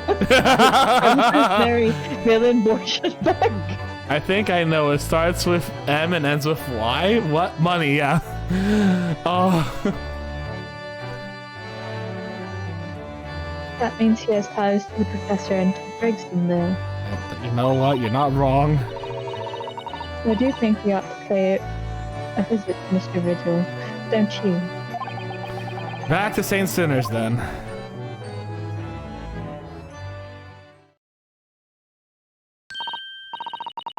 Well, I think it's clear what we need to do, isn't it? She's just gonna tag along with us now?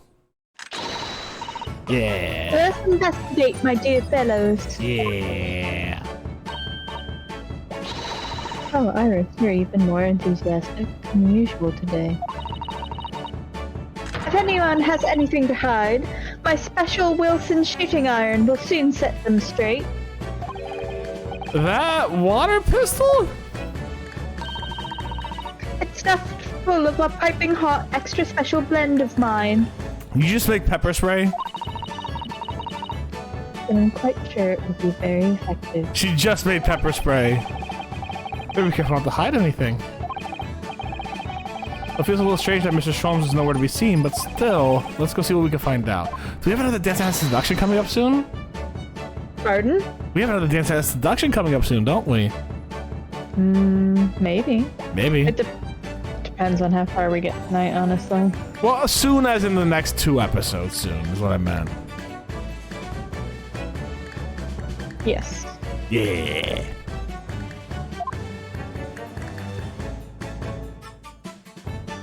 Alright, let's move.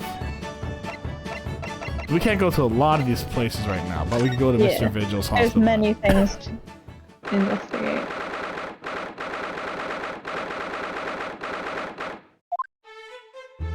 What? He's... What? Excuse me? Alright. What do you mean he's not here? Come back later. He's talking to a therapist, maybe.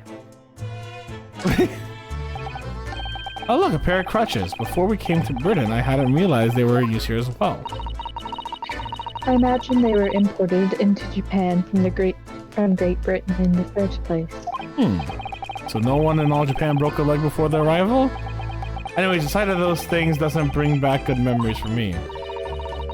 Oh dear, did you injure yourself once and need to use some? When I was little, I thought they looked fun, so I borrowed a pair. No! But then I slipped and sprained my ankle. I see. They contain powerful magic, these wooden staffs. The power to heal and the power to harm. I think a certain cheeky little boy managed to cause the harm all by himself. No idea what you're talking about. What was that note? That caught my eye immediately. A lot of balls and cabinets up there. You think it's safe to keep them there? If you were a patient here, I feel sure you'd take some medicine by mistake when you're half asleep. People I would smooch on the forehead, Kazuma, Edgeworth, Phoenix, and Ryunosuke, 100% right, Cherry. That is a worry, but at least the cabinet has a lock, even if it's only a flimsy looking one. Oh, I've no doubt you'd manage to unlock that somehow while you were half asleep as well. Cut smash to like the lockpicking lawyer. Hey guys, this is a master lock. This is a master lock number 320. You can open it up by hitting it with another master lock 320. Bam! Oh, I love those fucking ones. Those are so fun. I know that's not actually the lockpicking lawyer. The lockpicking lawyer is someone else. Who I love his videos, but I also love that other guy's videos. Just like, yeah, this is a master lock model, whatever. It was really funny. They fucking commented on this video one time. They're like, hey, master locks are gonna get really pissed at you and come after you. And he goes, well, I'm sure they would, but unlike them, I have good quality locks on my doors, so. Now, let me see what I can do when I'm half asleep. You know, Mr. Sato. No, I don't. And she does she. These must be the patient's treatment notes. Let's see. Tendency to jump from windows. Remember to place cushion at base of wall outside.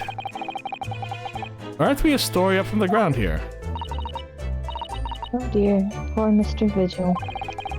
Can't help feeling that there's a better solution to the problem than a cushion. Yeah, finding something you'd lost isn't always have experience, it turns out. So the truth can be a very dark business sometimes, can't it? Yes, I'm afraid it can. I think we're gonna get the same thing here. There are all sorts of medicines in this cabinet. Look, I'm not sure if it's safe. Yeah, okay. Let me just. Wait, what? Oh, it's slightly different. Yes, you're right. I can imagine if you were peckish, you might try some of the pills. Well, at least there seems to be a little. I will be honest, when I'm hungry, sometimes I'll look at my vitamin gummies and be like, I don't imagine that would stop you if you were hungry. I worried that you'd break the lock. Nothing would stop me if I'm hungry, Sasato, but the problem... I feel like I'm the Hulk. Like, you know how he's always like, that's my secret captain, I'm always angry? That's me in hunger. Like, I don't think I've ever felt full. People I would smooch, Cosmo, Baroque, Van... You added in Baroque. Good choice, good choice. And you put in Cosmo 3 times. I've definitely felt full before, but that's after eating an ungodly amount of food, usually. Yeah, it only lasts me an hour at that point. It doesn't last long, but... Yeah. Like... Oh my god, I could down so much fucking pizza. Cosmo is hot, okay? Yeah, I don't blame you, Cherry. Hunger doesn't turn me into a criminal, you know, Mr. Sato. It does turn me into Mr. Jekyll. What's this? This notice caught my eye before, actually. I suppose it's some sort of slogan for the ward, a cheerful welcome message perhaps. The equivalent of the hang in there kitten poster. Let's see. Pay with good cheer, leave with good cheer. Look at that, you were spot on, Mr. Sato. It's full of cheer. I wonder how many discharged patients pay their medical bills with good cheer, though. Once I had a very painful injection when I fell ill with a cold. I felt awful already, so why did I have to suffer the sting of the injection as well as the bill? I yelled at the doctor. Oh dear, what a terrible treatment. Were injections a thing in 1902?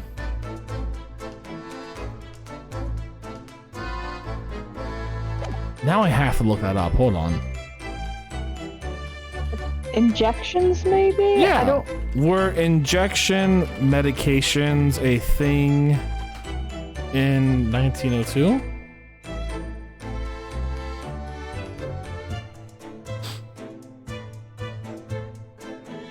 Yep, they came shortly into use after I'm on PubMed for the National Library of Medicine.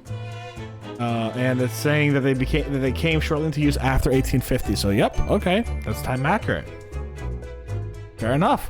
Thank you for teaching me something there. This game has taught me a lot, specifically about gun-accurate pistols. And now medication. Okay, so where are we gonna go next? Let's go to prison. Let's see Dracula. Be hanging upside down. God damn it. Not upside down.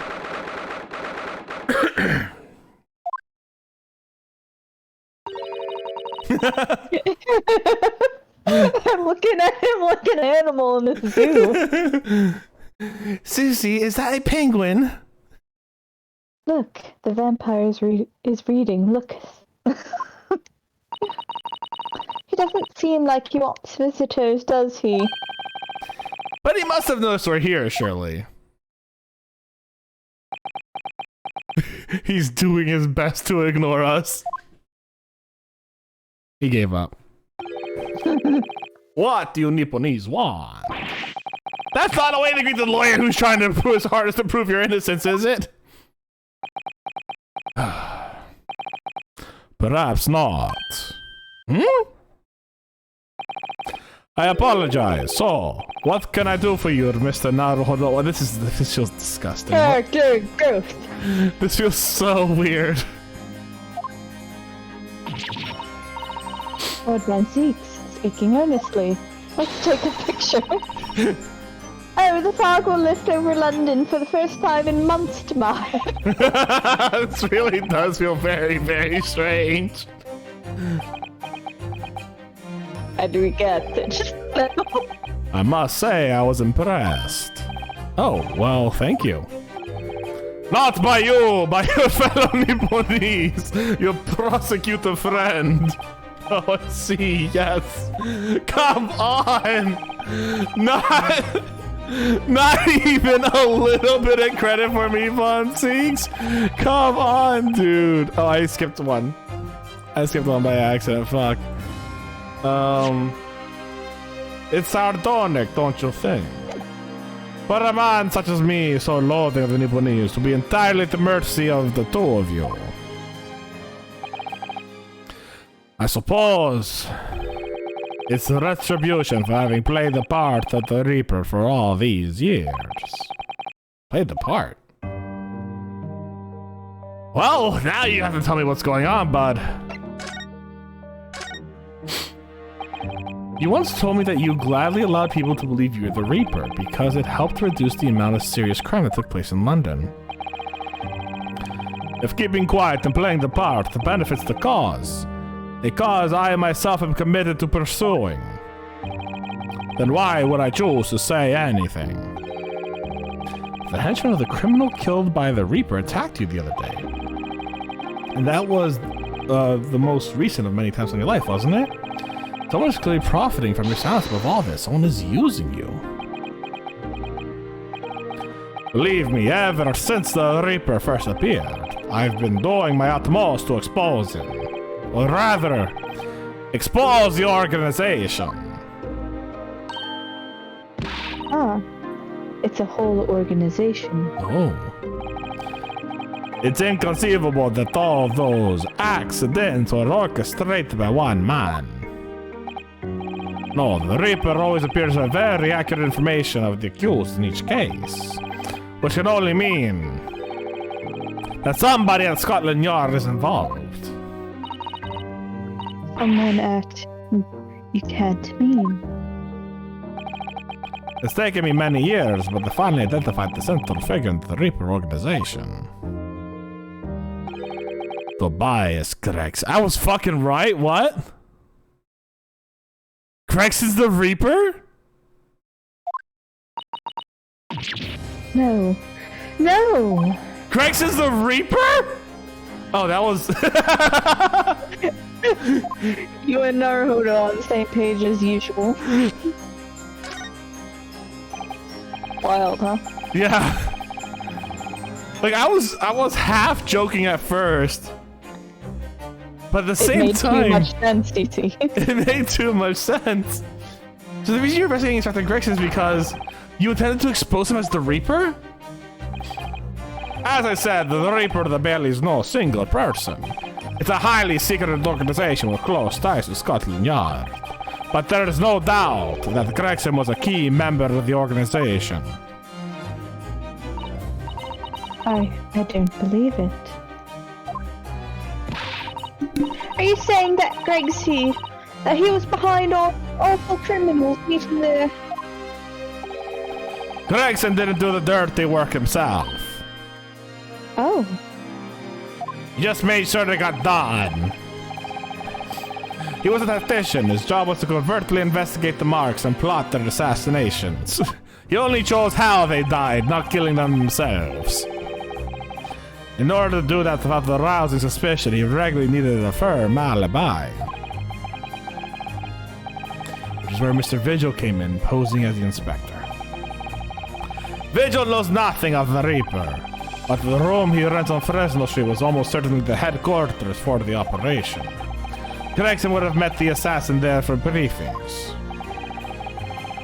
We don't actually know who carried out the killings then. Actually, I do have a name. You what? Well, if you can name the man, you have the true identity of the Reaper already then. Or if I could name the woman. Oh? Yeah, equal opportunity murder, Susato. Come on. Get with the times. Equal opportunity mass murderers. She's a young woman by the name of... by the name of Asashin. Wait! What? Did she already die? Shin? Miss Assassin. The name of a terrifying killer I know only too well. When I told you everything is connected. Yeah, it is all fucking connected. Why did they kill Wilson then? Why kill Wilson, the poor man? She came to Japan posing as a visiting student and murdered Dr. H. Wilson. Then when what seemed to be diplomatic protection would help her escape Japan and conviction, the mysterious woman was herself murdered in a small summer beach hut. And that woman was actually the Reaper of the Bailey? This game does like to play on your preconceived notions a bit. It's very fun. Mr. Naruhodo, perhaps this isn't the best place to discuss. No, of course not. We can't mention it here. The fact that she killed Dr. John H. Wilson? Because Iris doesn't know. It's very likely the man that was her father. Oh yeah, hey, remember how we how canonically, like, everything that Naruhodo thinks is basically said out loud from his face? Like, I imagine, like Susato's very kind of, hey, don't say anything. And he's just staring at Iris like, I can't say anything. You know, like... I mean, To be fair, she wouldn't put together Assassin and John H. Wilson from anything. But she would put together Mr. That you're hiding Naruhodo is something? hiding something. I do believe that she would know. She did just look at us very specifically, like as we started thinking, giving us a smug, grim She's grin. very smart, is the thing. She's extremely smart. She's got us pinned down. Like she knows we know something. That's all I'm saying.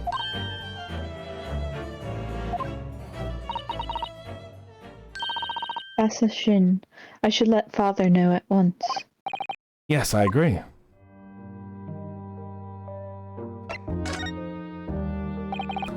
Kazuma, isn't it? Kazuma Sogi. You say he's a friend of yours. My best friend, lover. He's the whole reason I got to come to Britain. It was all on his merits. I have nothing but respect for him. Yes, I understand that only the very best of students are selected for such opportunities. And I had a very fine demonstration of how sharp he is in the proceedings earlier today. He missed nothing. How do you think Van Zieks would feel if he found out? I don't know if he knows that, like, you're not a law student. I don't know if he knows that, like, we do not know law. We did not know law until, like, a few months before stepping shore. I mean, Strongheart knew. Strongheart knew, but, like, would he have told Van Zieks? It's a mystery. That is a mystery. That's a good question. In fact, his flawless performance very much reminded me of his father. Tension, impact, the professor. It's true the aristocracy at the time was the root of numerous grave societal problems. Grave societal problems. They were abusing their power, playing with the common man as pawns in politics and economics in the war. In many ways, Asogi was carving out the canker from the society that we British couldn't deal with ourselves. Why is he in prison? He's suspected of murder. Ah, I see. Well, that's precisely why it makes no sense. Clint Van Zieks was a noble and upstanding man. He wasn't corrupt. Why did that damn Nipponese have to go and take my brother's life? In spite of having once saved mine. What? He saved your life? How did that happen?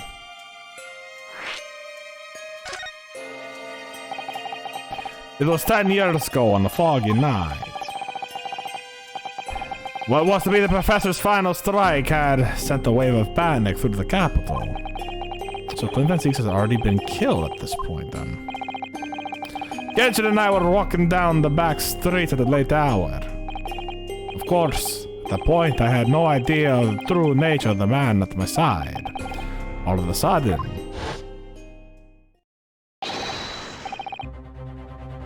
Don't make a peep, you're coming with us!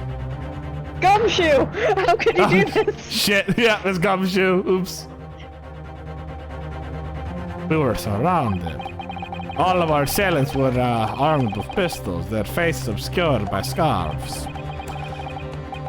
Clint was not only from noble heritage, he was a brilliant prosecutor as well.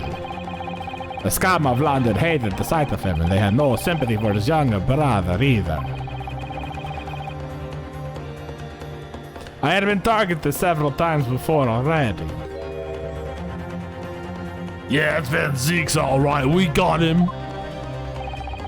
I could hear them murmuring among themselves. I knew they were after me. But just when I thought my time had come... If I let them kill you, Clint will never forgive me. Ooh, I like that spin on the voice. Yeah, it's close enough to Cosmo that they're like kind of related. You know what I'm saying? Yeah. I picked up immediately what you were doing. I loved it. Yeah, thank you. It was Asogi's voice, just a whisper in my ear. Bang! His sword was a gun too, and I never knew it at the first time. and he transformed into a gun right before my eyes. And he became a gun, but he didn't shoot any bullets. He shot katanas. After that, I do not remember exactly what happened. The next thing I know, there was silence all around. Genshin lay on the oh shit! Hit my camera. Sorry. Genshin lay on the cobbled street. Blood was seeping from his left hand. He shielded me.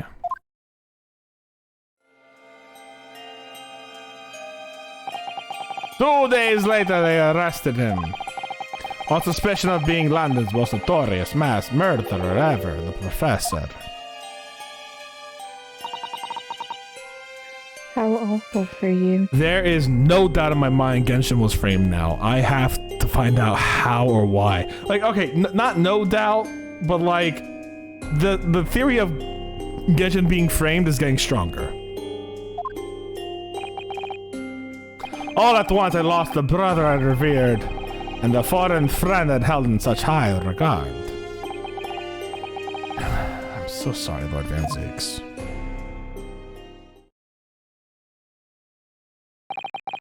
That's the end of my miserable tale. I never thought to recount it to anyone.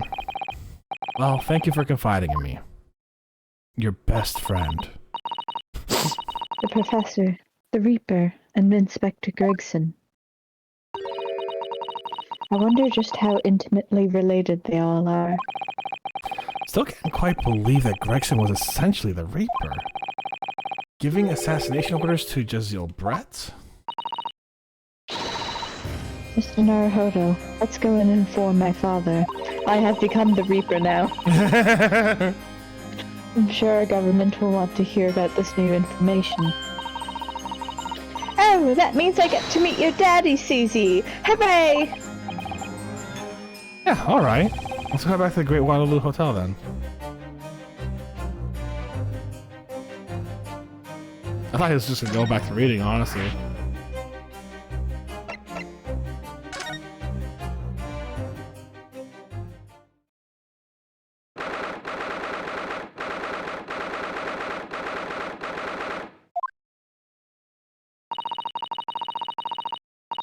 I thought it yesterday, and I think it again today.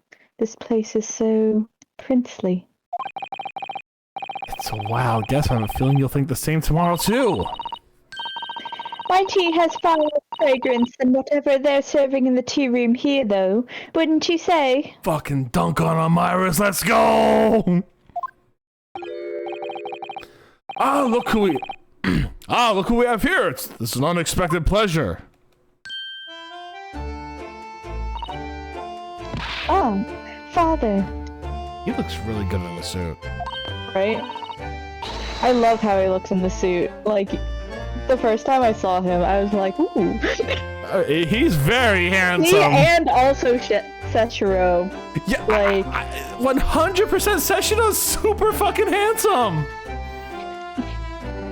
Oh, is this your daddy, Susie? How lovely. What a charming young lady. And you are? Where is your father? Is he chaperoning you today?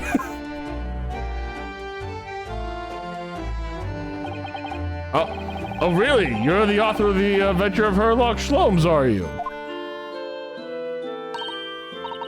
That's me, Iris Wilson, at your service, sir. Never heard the name before. Susie's been such a wonderful friend to me over the last year, you know. Well, Miss Wilson, I must say I read your work regularly with much interest. Iris actually lives with Mr. Sholmes, you know, Father.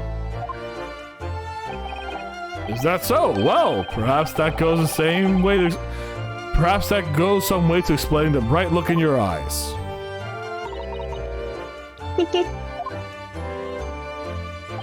For once, we don't have a mischievous hee-hee, but we have like a pure, like a child just expressing joy for once.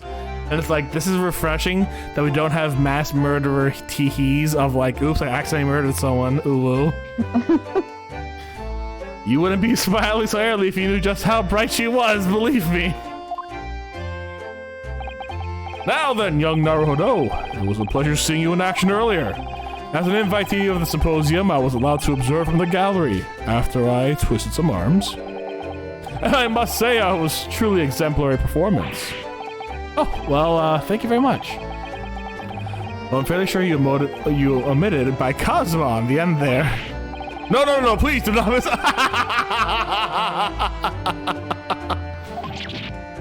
Really? You didn't miss a step against Asogi, and we all know how capable he is. Really, to have matured into such a fine defense lawyer in less than a year is quite extraordinary. It's very kind of you to say so. And really nice to hear. Yeah, you deserve some affirmation there, Naruhodo. What I saw confirmed what I've been hoping for. The favor I mentioned yesterday, Naruhodo, I trust you haven't forgotten. I forgot what was the favor. Did he state what it was? Because I know what it is, but I don't know if he stated it yet. Oh, no, you did mention something, didn't you? Oh, there we go. He hasn't explained it yet. Well, first, we have something to report, Father. Of course. Shall we take tea while we discuss matters further? I wonder where Judge Jigoku is. Yeah, he's got an intense stare.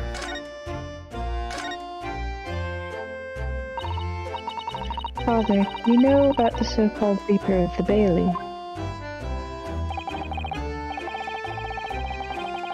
That's why no one's been murdered. She's been dead. And in Japan. So they're not murdered. Not because they went across the ocean, but because the assassin's dead. Well, no, what about, oh wait, no, we already explained him. But also, like, the true innocence of innocence. Like, I imagine Gregson's not gonna say, hey, let's kill Gina Lestrade. If he knows... Well, here's the fun thing, right? Is, I think it was a couple cases ago, I think... I'm trying to remember if it was just Gina's own opinion, or if it was Gregson told me that it was fine. I'm trying to remember. Gina did say that Gregson told her... Gina did say that Gregson told her it'd be fine. I do remember something vaguely along those lines. I remember Gina saying something about, like, if the Reaper knows they're truly innocent, he won't attack or something. Which, Gregson saying that means that they have a specific code of murder people. Oh, I just meant that, like, it takes on an added depth when Gregson, like now, right? Like, yeah, it's not does. Gregson's it's not just speculation, it's the Reaper saying, don't worry, Don't worry, Don't worry, you're my daughter now, and I would never kill you. Yeah, exactly. Which, how's Gina gonna take this news? That's a question. I've heard some rumors. Some members of the judiciary explained it to me yesterday.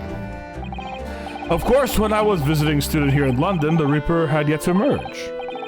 I didn't appear until just after the case of the visiting students had returned home. Lord Van Zeeks, who was in the dock today, that was Baroque, the younger brother of Clint Van Zeeks, I believe. That's right. And he's known throughout London as the Reaper, as you've heard. But the truth is, it wasn't him behind all those mysterious deaths. It was somebody else. I see. So what you're saying is there's been a professional killer at work here. Exactly. Someone by the name of Assassin, in fact. I beg your pardon. Did you say assassin? You mean the Jezebel Brett woman who was responsible for killing my great friend? Oh no, a friend of yours was killed. Professor Rigatoba, I think perhaps we shouldn't discuss this right now. Because the friend of the professor is talking to is Dr. John H. Wilson, and he's just staring at Iris intently, just like, please hope she doesn't read me again, please hope she doesn't read me again, please hope she doesn't read me again. That's not something we want Iris to find out about. Not like this, anyways. We want her to find out about it in much worse situations. Yeah.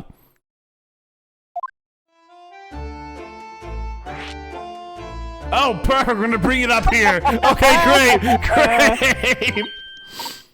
Ah, I've just remembered something.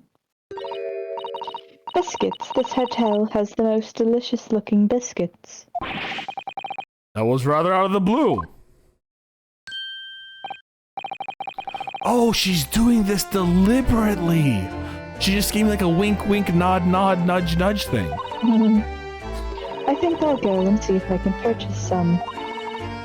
I wonder, would you like to come too, Iris? Oh, yes, I can tell you what to discuss something without me around. Just try to leave me behind. But also sweets. So, that young girl is called Iris Wilson, is she? Yeah, that's right. She's the author of all those adventure stories starring the great Detective Sholmes. But the name of the credited author isn't Iris, is it? It's Dr. John H. Wilson. Yeah, I know. That's the name of her father, you see. Her father? Dr. John H. Wilson. I was deeply indebted to the man for all this kindness he showed me during my time in London.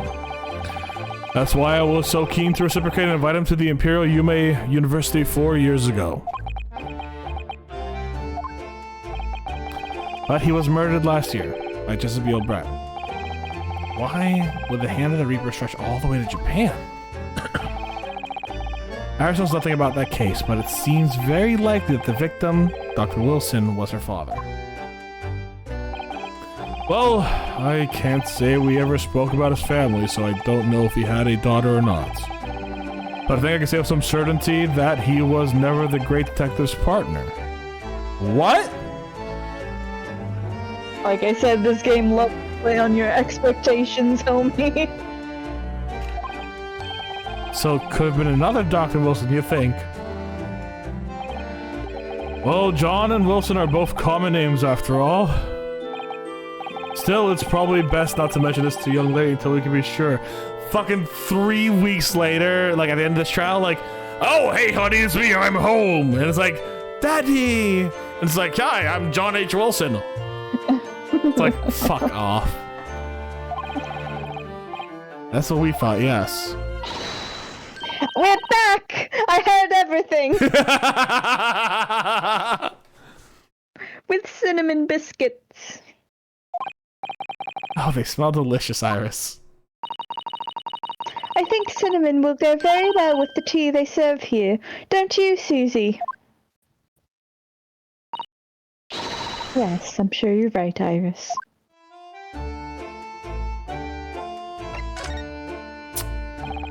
I haven't seen Judge Jigoku in a while, have you? Guilty! He's just like me for real with the jokes. This man's great.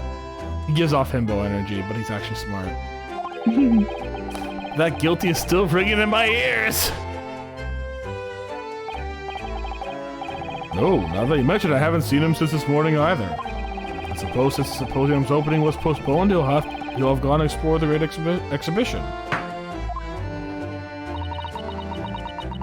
Reminds me of something you mentioned yesterday. About Judge Jigoku having once been in the dock himself. Oh yes, it was tied up with that accursed trial. The closed trial of Kazuma's father.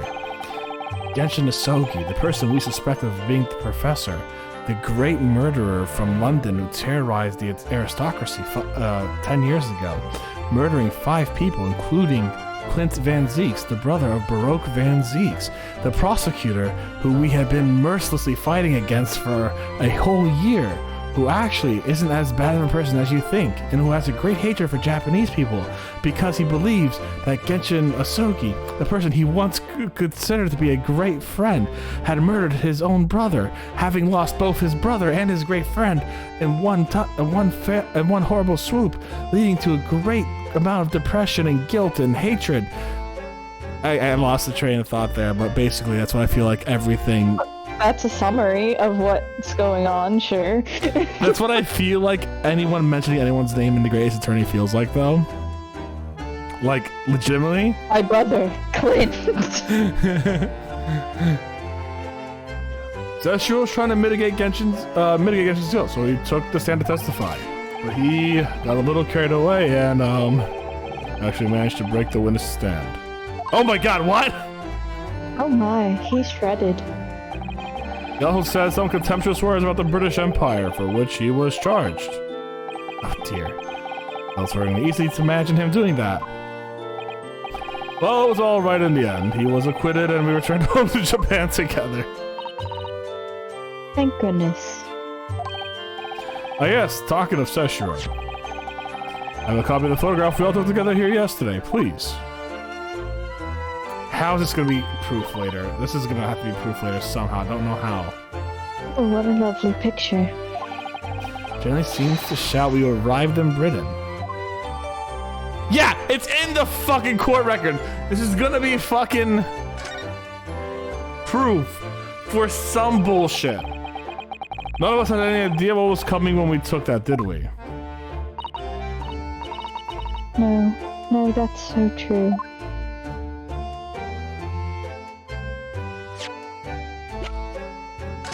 What do we have? What about this picture is gonna be proof for later? My armband. I am a defense attorney. My Yume pin, which I have failed to present excessively. Oh, present? Yeah. Tragically. Tragically, hold on. Oh, I don't even have it. No, the Yume pin. Hold on. Well, we can still present. The problem is the present armband button is separate now, so I get so much less. Look at this, Professor Mikotoba. Ah, Kazuma's armband. He was wearing that when he left for Great Britain. How curious, doesn't strike me at all odd to see you wearing it. It rather suits you. Oh. Are you intending to return it to him? Well, yes, I mean, it has his name on it. Now that we found out he's alive, it doesn't make sense to keep it. Well, if you ask me, I think Cosmo would be delighted to see you wearing it. I'll also take that sword back. Oh, I'd feel honored if that were true.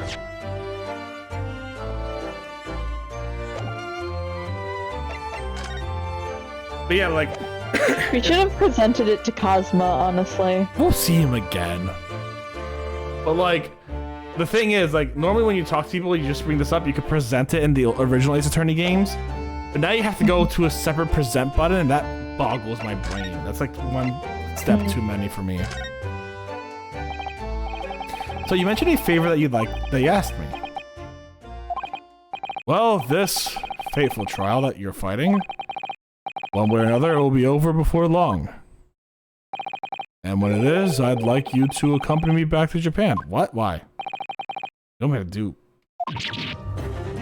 What? Why? Your father. What's the meaning of this? Now, Susato, you should understand. You've seen how our courts work firsthand. Japan's judicial system is in its infancy, especially when it comes to the defense. Oh, you mean... Supreme Court of Judicature is in desperate need of a good defense lawyer. As soon as possible. Really quite urgently, in fact. I am myself being accused of murder. I need a good defense lawyer, Susato. It was me. Hey, Edward, how you doing today? Edward comes in saying, I was the murderer. How you doing today, Edward? We finally beat Safi Jiva yesterday, by the way. It was a lot of fun. But I've not even been in London in a year yet. I've read all Susato's reports. I'm well aware of your extraordinary talent. Is Susato gonna stay with us, or leave, or go, or go with Kazuma? Good question. Come on, Susato. You gotta hang out with me, right, homegirl? Like, Dude, we're gonna be like vibing in the defense. You don't want to be an icky prosecutor, right? Like they're icky. Like we're defense slayers, Sasato. Me and you, homie. Nice boop. Yeah, that was a good one, Edward. How you doing today, bud? And having seen you in action with my own eyes earlier today, there's no question. You, Naruhodo, are precisely the man our country needs. So, you'd be leaving then, Bruno? Can I bring this little girl with me? And her luck? What am I supposed to do, Father? The great ace attorney ever on the case. Hell yeah, let's go. You came here to serve as Asogi's judicial assistant. Oh yeah, she's supposed to be Kazuma's assistant. Our government's still in the process of deciding how best to deal with his situation, though. You've always chosen your own path, Hisato, and I trust your judgment in this matter also. Father. Please, the pair of you, don't look so downcast. It's merely suggesting you understand. A hope, if I'm honest, but I won't force you. I'll ask you to consider it, and come to a decision by the time this trial concludes. In 2 chapters. Yes, alright. You won't leave, will you, Bruno? Oh, come on, don't look at me like that, Iris! Don't look at me like that, Iris! God damn it! Fuck! I hate this! I hate this! How dare kids know exactly how to make you feel like shit? That hadn't even crossed my mind. I'm glad to hear you're doing great, Edward. I'm really glad. Have you played The Greatest Attorney? Up until now, I've just been trying to do what I believed in it to be Cosmo as well. But it turns out, he's still alive, so... where does that leave me?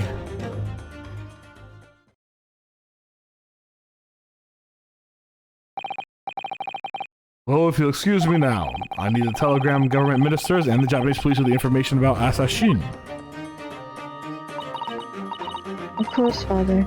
Thank you. I look forward to next month's installment, Miss Wilson. Oh, good. And please do come to Baker Street sometime, won't you? We'd love to entertain you. I would be delighted. Best of luck for tomorrow, Naruhodo. And... give my suggestion your full consideration, won't you? Yes, I will. Going back home? Well, it obviously goes to the United States. No, Kazuma-sama has always meant a great deal to my father. I'm sure he'd love the chance to meet with him and talk to him about all of this. Yeah, no doubt.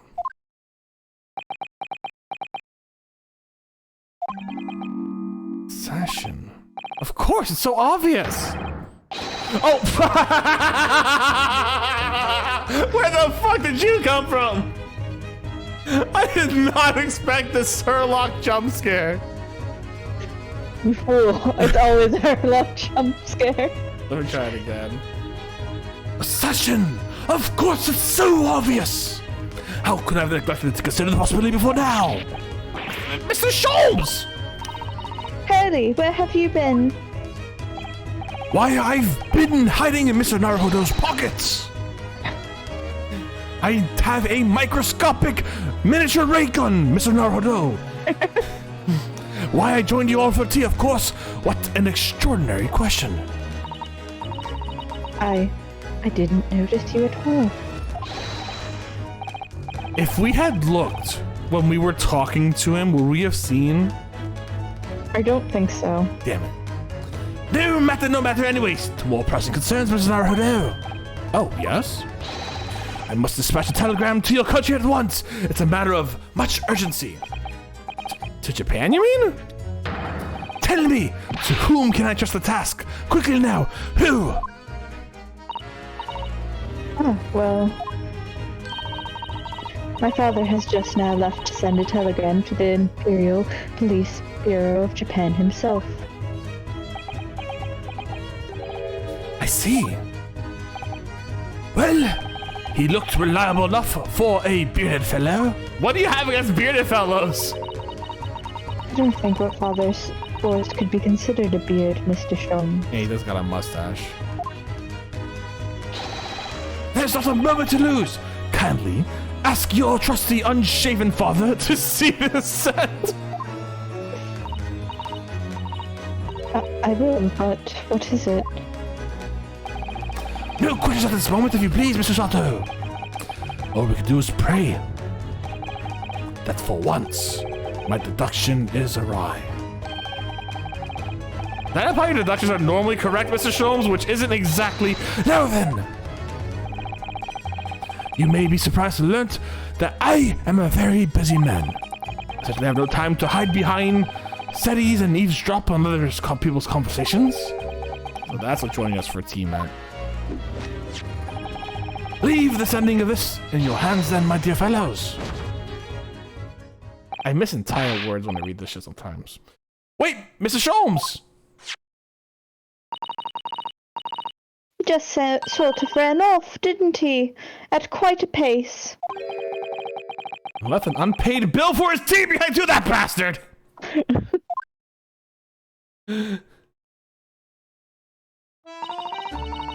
I must catch up with father at the telegraph office at once. And I'll run in Carlos' cab straight away. Oh, they're fast. And then there was me, thinking everyone would be clamoring to pay Mr. Sholmes' bill. That's funny. Hold on, wait, do you have it as a piece of evidence to take a look at? Maybe not. Wait, hold on. Can I see the back of that piece of that thing out of curiosity? Is there like a back to this thing? Sorry.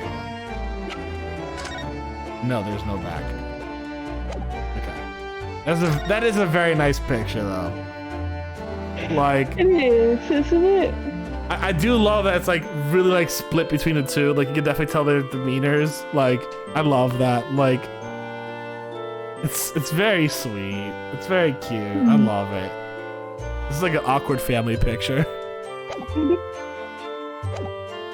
All right, so where are we gonna move? Where's the fucking?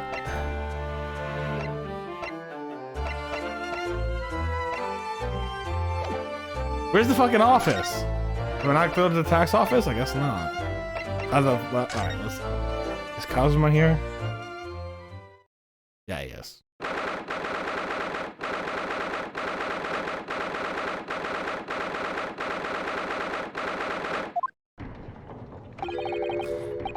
No arguments, Prosecutor Asogi. You will continue with our trial exactly as I instructed. Is that clear?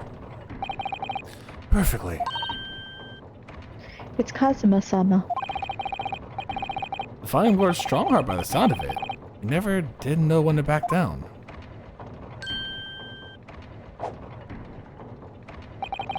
On your way now, Asogi. My lord.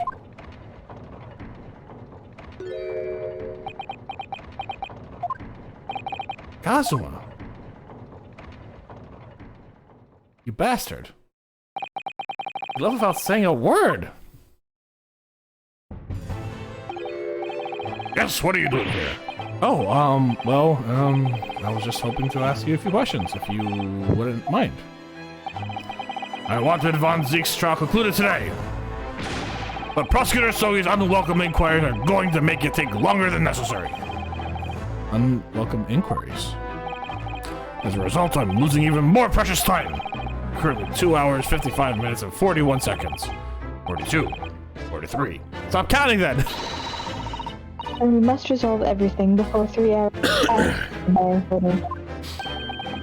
In a miraculous not even 5 minutes? Anyways, I can't let the man's obvious bad mood put me off. I need information. His voice is a wild thing.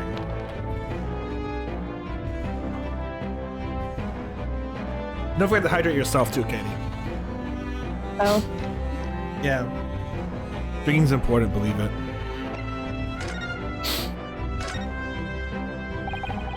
Does Prosecutor Sogi believe that Lord Van Zeeks is the Reaper? I wouldn't know. It was 10 years ago, in that fateful close trial, that Lord Van Zeeks made a name for himself among the judiciary. But the next trial he fought, he lost. It meant the ringleader of the criminal organization was acquitted, thanks to all the jurors being under duress. That's awful. The man's freedom was short-lived. He lasted just 3 days. Yes, let me see.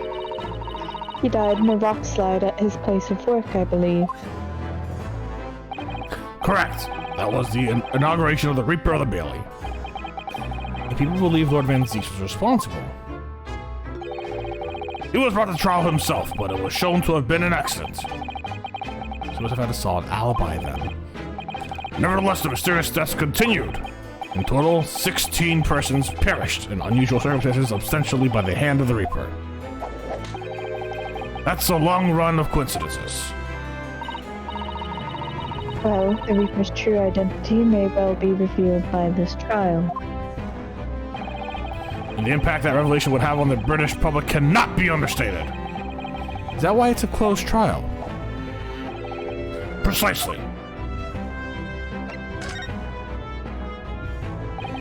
This country hasn't seen a closed trial for 10 years. And the last one was the Professor's, the trial of Genshin Asogi. Correct. Actually, we've heard that originally you were going to prosecute that trial yourself, Lord Strongheart. Van Zeeks entreated me to relinquish the prosecution to him, that he might avenge his brother's death. And here we are, 10 years later. The son of the man Van Zeeks had condemned, now looking to avenge his father's death in the same way. Did you say what comes around goes around? However, it would seem that the new young prosecutor is harboring some ulterior motive as well. Cosmos? I'd like my organization to be run smoothly in the exact manner I prescribe. As with the giant clock in here, I won't tolerate a single cog being out of step with the others. Just imagine like one cog breaks down right now. A bird flies into it. Those birds that keep flying every time he spreads his arms like that. Just fucking gets stuck in the cog. No! That's what all these giant gears are in here about. If the young man refuses to mesh with the other parts of my giant machine, he'll be forced to take steps. What? What do you mean? I'll murder him. Not something in which you need to concern yourself with. However, I need someone who is brilliant just like Gregson was. Wink, wink, hint, hint. In any case, all your questions will be answered tomorrow. Oh, Goodbye. Okay. Goodbye. Now I shall have to ask you to excuse me.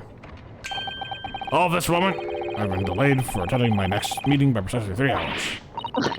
Damn. Oh my, that is a long time.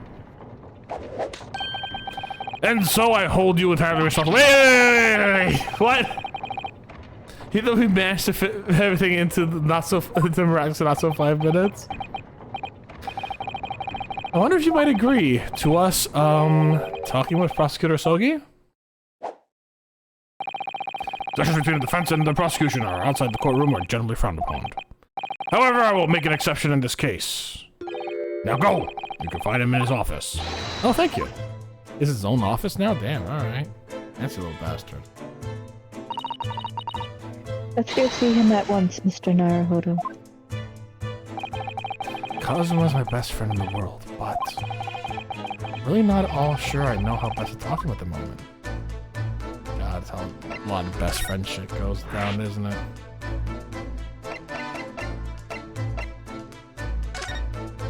Oh, it's still the same prosecutor's office. I wonder if he made any changes in decoration. I've commandeered Van Zeek's office, it's mine now.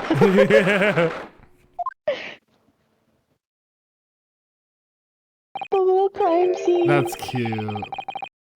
This is the office of Prosecutor Sogi now, is it? The bats are back! He kept the bats. Yeah, he did. Kazuma-sama is doing so well for himself. You know he's always forced to kneel on the floor, Japanese style, in that dark corner?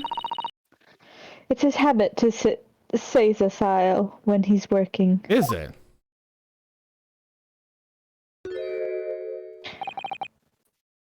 I like to think he, like, came in while you were talking and decided to brood by the window so that you I thought it wouldn't be long before you paid me a visit, Ryunosuke. I was right about what I said, wasn't I? Sorry? That you have all the makings of a great defense lawyer. You don't have the power of the wind with you anymore, Kazuma. Well, I always believed that you would fulfill the dream of advocating in the British courts. I just never imagined for 1 second that it would be as a prosecutor. Seeing you stand in a foreign courtroom so valiantly realizing your dreams, Kazuma-sama. I'm truly happy for you. You've never looked that happy for me, though. Come on. I'm sure she has, but also she hasn't known you for, like, nearly as long. Yeah, that's true. I'm truly thankful to you, Judicial Assistant Mikotoba. Ryunosuke, I always thought it would be fun for you and I to shake up the British legal system a little together. This isn't quite how I envisioned it, but I suppose it's just another twist of fate. I've learned a lot of things during my time in London about how Susato-san's father was himself a visiting student here once with Judge Jigoku, and about what happened to your father. You know, I have no difficulty understanding why I had no choice, why I had to find a way to get to Britain as a visiting student myself. I want to hear from you, Kazuma. As you wish, Ryunosuke Naruhodo. Before you do, I have to present something to you. There's also something I want you to examine. Okay. Kazuma, this is your armband. Actually, I think it's yours now. Sorry? You're the defense lawyer. You have a talent for it. I've always known that you would. And now you've chosen to take that path in life. As your friend, I couldn't be happier for you, or more proud. Kazuma. So you keep hold of that. Besides, I'm a prosecutor now. That armband would have no meaning for me. Well, if you're sure. Thank you, my friend. Examine his little desk. Oh, the desk? The one that... yeah. I can't. You can't? No. I know there's a funny dialogue that you can trigger. Maybe it's part of the plot. Or I don't know. We'll look around the whole room. Cast floor to ceiling just like the last time we were in here. Hallowed barrels, I suppose. They're arranged according to vintage, flavor, and What was that? Every week. Wait, what? Why? What? Every week? Lord Van Zeeks can't seem to settle on the perfect way of arranging them, you see. Vintage, flavor, and region don't neatly coincide. That's the trouble. Gosh, being an apprentice must be a real challenge. Actually, no. Oh? He considers the task too important to trust to anyone else, so he does it entirely on his own. So he's a barrel of laughs here and in the court. Say hello to Tibet, friends. Yep. What? You disturbed the bats, did you? Fitting companions of Lord Van Zeeks, wouldn't you say? Actually, I've seen these things flying in Lord Strongheart's office too. Doves, I think. Perhaps you have to like birds to attain the rank of judiciary here. Although bats aren't birds, of course. How about a sparrow for you? What's that supposed to mean? Oh, nothing. Sorry. Just thinking out loud.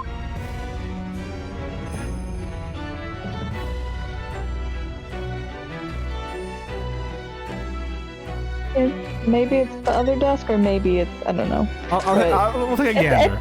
Yeah, it's fun to get these side dialogues sometimes. What the? Like, when I play by myself, I inspect everything. Yeah. When I get to a new place, I inspect everything, but I never re-inspect reoccurring places. Yeah. Like, I know there's usually like jokes that come up every once in a while, so like if I find something interesting, I will do that. Sometimes you'll get new dialogue. Yeah. But it's a scale model of the crime scene. Oh yes, I realize that. Does the prosecution office make a model of the scene for every case? Apparently so. Sometimes it helps to visualize things better, notice things you haven't spotted before. Actually, the miniature notice board is my work.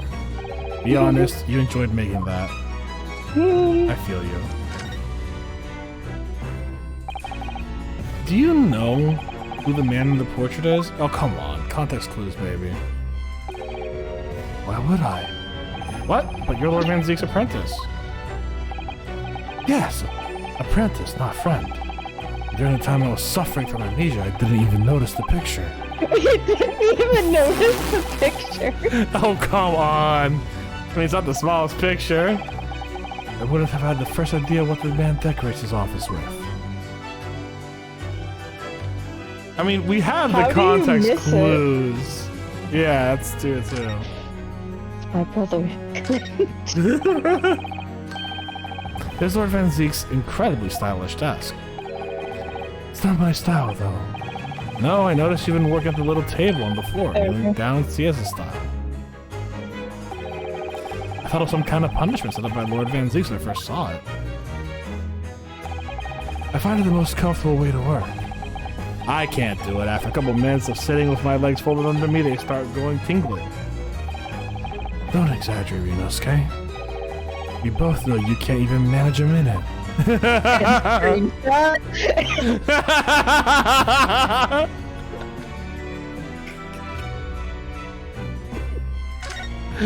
That's all. That's the only joke I want.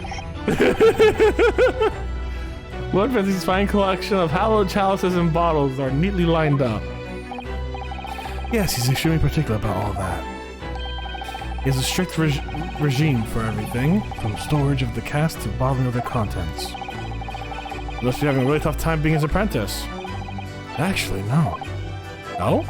He's so particular about it all, I refuse to let anyone else touch any of it. It's been quite easy for me, in fact. Talk about weird. Man, sometimes you just have your obsessions, and he has his wine obsession. It's getting on for a year now since this happened to the SS Burial. We were headed across the ocean from Japan to Great Britain. And a bizarre series of coincidences led to those tragic events. I thought I'd lost my best friend forever. I must have been unconscious for a long time. When I awoke, I was lying on the bed. It was a narrow little room. There was a posy of flowers by the pillow. It took me a little while to realize I was in the cabin of a ship. I slipped out of the room and headed up to the deck. Were you already suffering from amnesia at that point? Yes, I didn't know what had happened or where I was. There was just a voice in my head. You have something to do no one else can know about. Go to Great Britain. Your task awaits you there. It was a ghost. Of my father. It was a call I couldn't ignore. It was my brother. It was my brother, Clint. Out on deck, I saw that I was on a huge steamship and we were docked in a large port. It must have been Hong Kong. Yes, it must have been. Presumably just before they were due to carry... Oh! Sorry, yeah. I had no idea of the situation, but I did have the feeling that this was in some way my last chance. So I concealed myself among the disembarking members and went ashore. And I disappeared into the crowded streets of that foreign port city, so I could plan my onward journey to Great Britain. The funny thing is, you could have just stayed on the boat. Just over a year ago, With all my past memories lost to me, I was left behind in Hong Kong. Everything was foreign to me. The sights, the sounds, the smells. My head reeled. I was truly at a loss. I realized now I had escaped as a dead man with nothing but the clothes on my back. No money, of course. Oh, how terrifying for you. Luckily, though, I had 2 feathers in my cap. One being your knowledge of English, I suppose. That's right. And on the back of that, I was able to pick up some work as a deckhand on the cargo ship. Eventually, after calling at countless ports, I finally arrived at Dover. That must have been some 3 months ago now. Your formidable tenacity for a purpose is showing itself again. I mean, the man had lost his memory and had literally nothing to his name, but he still managed to make his way to London on the opposite side of the world. Of course, I had no idea why I moved heaven and earth to get here at that point. So, how did you end up becoming Lord Van Zeek's apprentice then? That can only be called extraordinary stroke of luck, really. You see, I was stopped at the border because I had no papers. It took me straight to the Scotland Yard. And by sheer coincidence, Lord Strongheart was there to attend a meeting. That's when the second feather in my cap came into play. Would that have been your knowledge of the law? Yes, exactly. Lord Strongheart was curious about the Eastern of intimate knowledge of British law. Took me back with him to the Supreme Court and assigned me as the prosecutor's office. And then 9 days ago, you finally got your memory back. Showing up like a villain. He has Sith Lord eyes. That's all I'm saying. When the eyes turn yellow-orange like that, it's a sign of the Sith Lord. Like, He got Norded. yeah, he got Norded. The boy got Norded. Remember, you're just Nord a boy. That's how. That's the hero's journey. Yes, I did. Ever since I first met you at Yume, you talked about your dream. Look at the wind that was actually at your back at that point. It no longer is. Mark my words, Ryunosuke. I will be chosen as a visiting student and I'll make my way to Great It's Britain. more at his side, really, based on that. True. Did you know the entire time about what happened to your father here? 16 years ago. Baby. His father had it too, okay. See, his father had the power of the wind by his side too. Look at that. When my father left on the exciting trip to Great Britain, I was just a boy. We took a photograph together the day before his departure. My last memory of him, what I remember most about my father, is his unswelling sense of justice. He's a little... constantly flowing her. Yeah. 6 years after we left, a gentleman called at our family home. He told me that Genshin, my father, had been taken ill in England and passed away. It was Professor Migotoba, your father's son. Oh my. Ever since then, the professor was very good to me. He helped me fund my university education at Yume. I'll forever be in his debt. But nevertheless, I just couldn't bring myself to believe that what he told me. Oh. Then one day, a letter arrived at our house from Britain. He had no indication of the sender, so I opened it, assuming it was from an old acquaintance of my father. What I read in that letter changed my entire life. What did it say? It said that my father had been a mass murderer, and the writer cursed the Asogi name. Oh no. As a result of that letter, I found out that I had been hidden from me all those years. Presumably, the letter was sent from a relative of one of the victims. If whoever it was had been a member of Judiciary, he would have been present at the closed trial. The letter revealed that my father had been sentenced to death, executed for being a killer. I'm so sorry I had to find out that way. Imagine the British government did its very best to silence whoever wrote that letter. Someone who knew the truth and couldn't bear the resentment was always going to be a problem. But still, it couldn't have been written. It could have been written by anyone. Why would you believe such a thing? There was a newspaper cutting included with the letter. It was the first I'd ever heard of the professor and his terrible killing spree. Well, what did my father have to say about the letter? I couldn't bring myself to show it to him. What? Why not? Because he deliberately concealed the truth from me by telling me my father was taken by a fatal illness. That couldn't have been easy for him, and he's done it out of consideration for my feelings. So instead, I showed the letter to Judge Jigoku.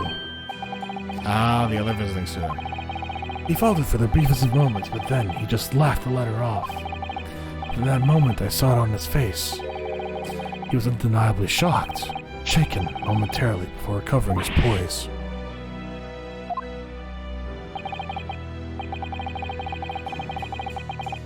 A year later, my bereaved mother succumbed to this strain of grief, and she too passed away.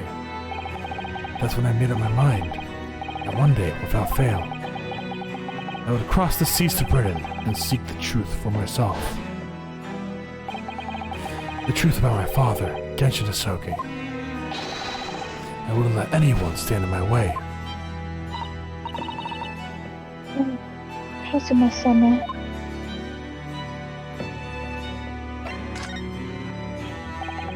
What we learned today in court turned things completely on their head. It was an impressive piece of lawyering, Ryunosuke Naruhodo. But Van Zix isn't the Reaper, you know.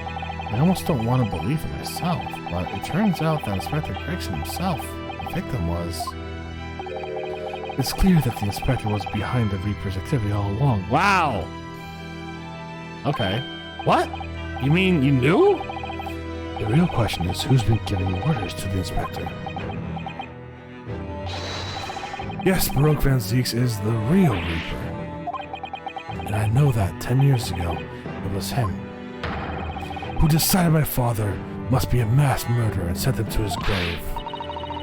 No, he was merely seeing that justice was done as the law dictates. He's not to blame. Ultimately, it's people who condemn people. The law is just a tool that they use to do it. When a man condemns another, he must take responsibility for his actions. Of course, he must. But I know for certain that my father would never have taken another man's life. Kazuma. On the contrary, my father's life was taken by the Reaper.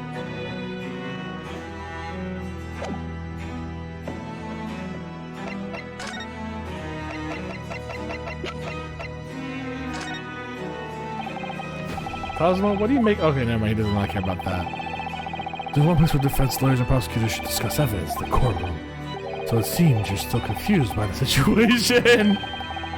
That's what I make of it. Yeah, the feeling my friend's always going to have the edge over me, isn't he? Damn it. So we have nothing else for him here. So hopefully next week I'll remember the chips and the fish and chips thing. Because it is 10 o'clock, and we should be heading on off now. Oh, God, that was so good. I think it's like the next part it's gonna come up in, like the next place you have to go. But yeah. Yeah, we'll see the fish and chips joke for sure. We'll see the fish and chips joke for sure. Not so much a joke, it was just, well, we'll see. Okay. Excuse me. Sorry. Everyone over on YouTube, thank you very much for watching. I hope you all had a good one. We stream this today's Tuesday? Yeah, I know, time isn't real. We shoot this every Tuesday at 7 p.m. EST, and we always have a blast doing so. I hope you guys are enjoying that, and everyone on YouTube, stay safe and stay Botanist Cool. We'll see you on the next one. See you.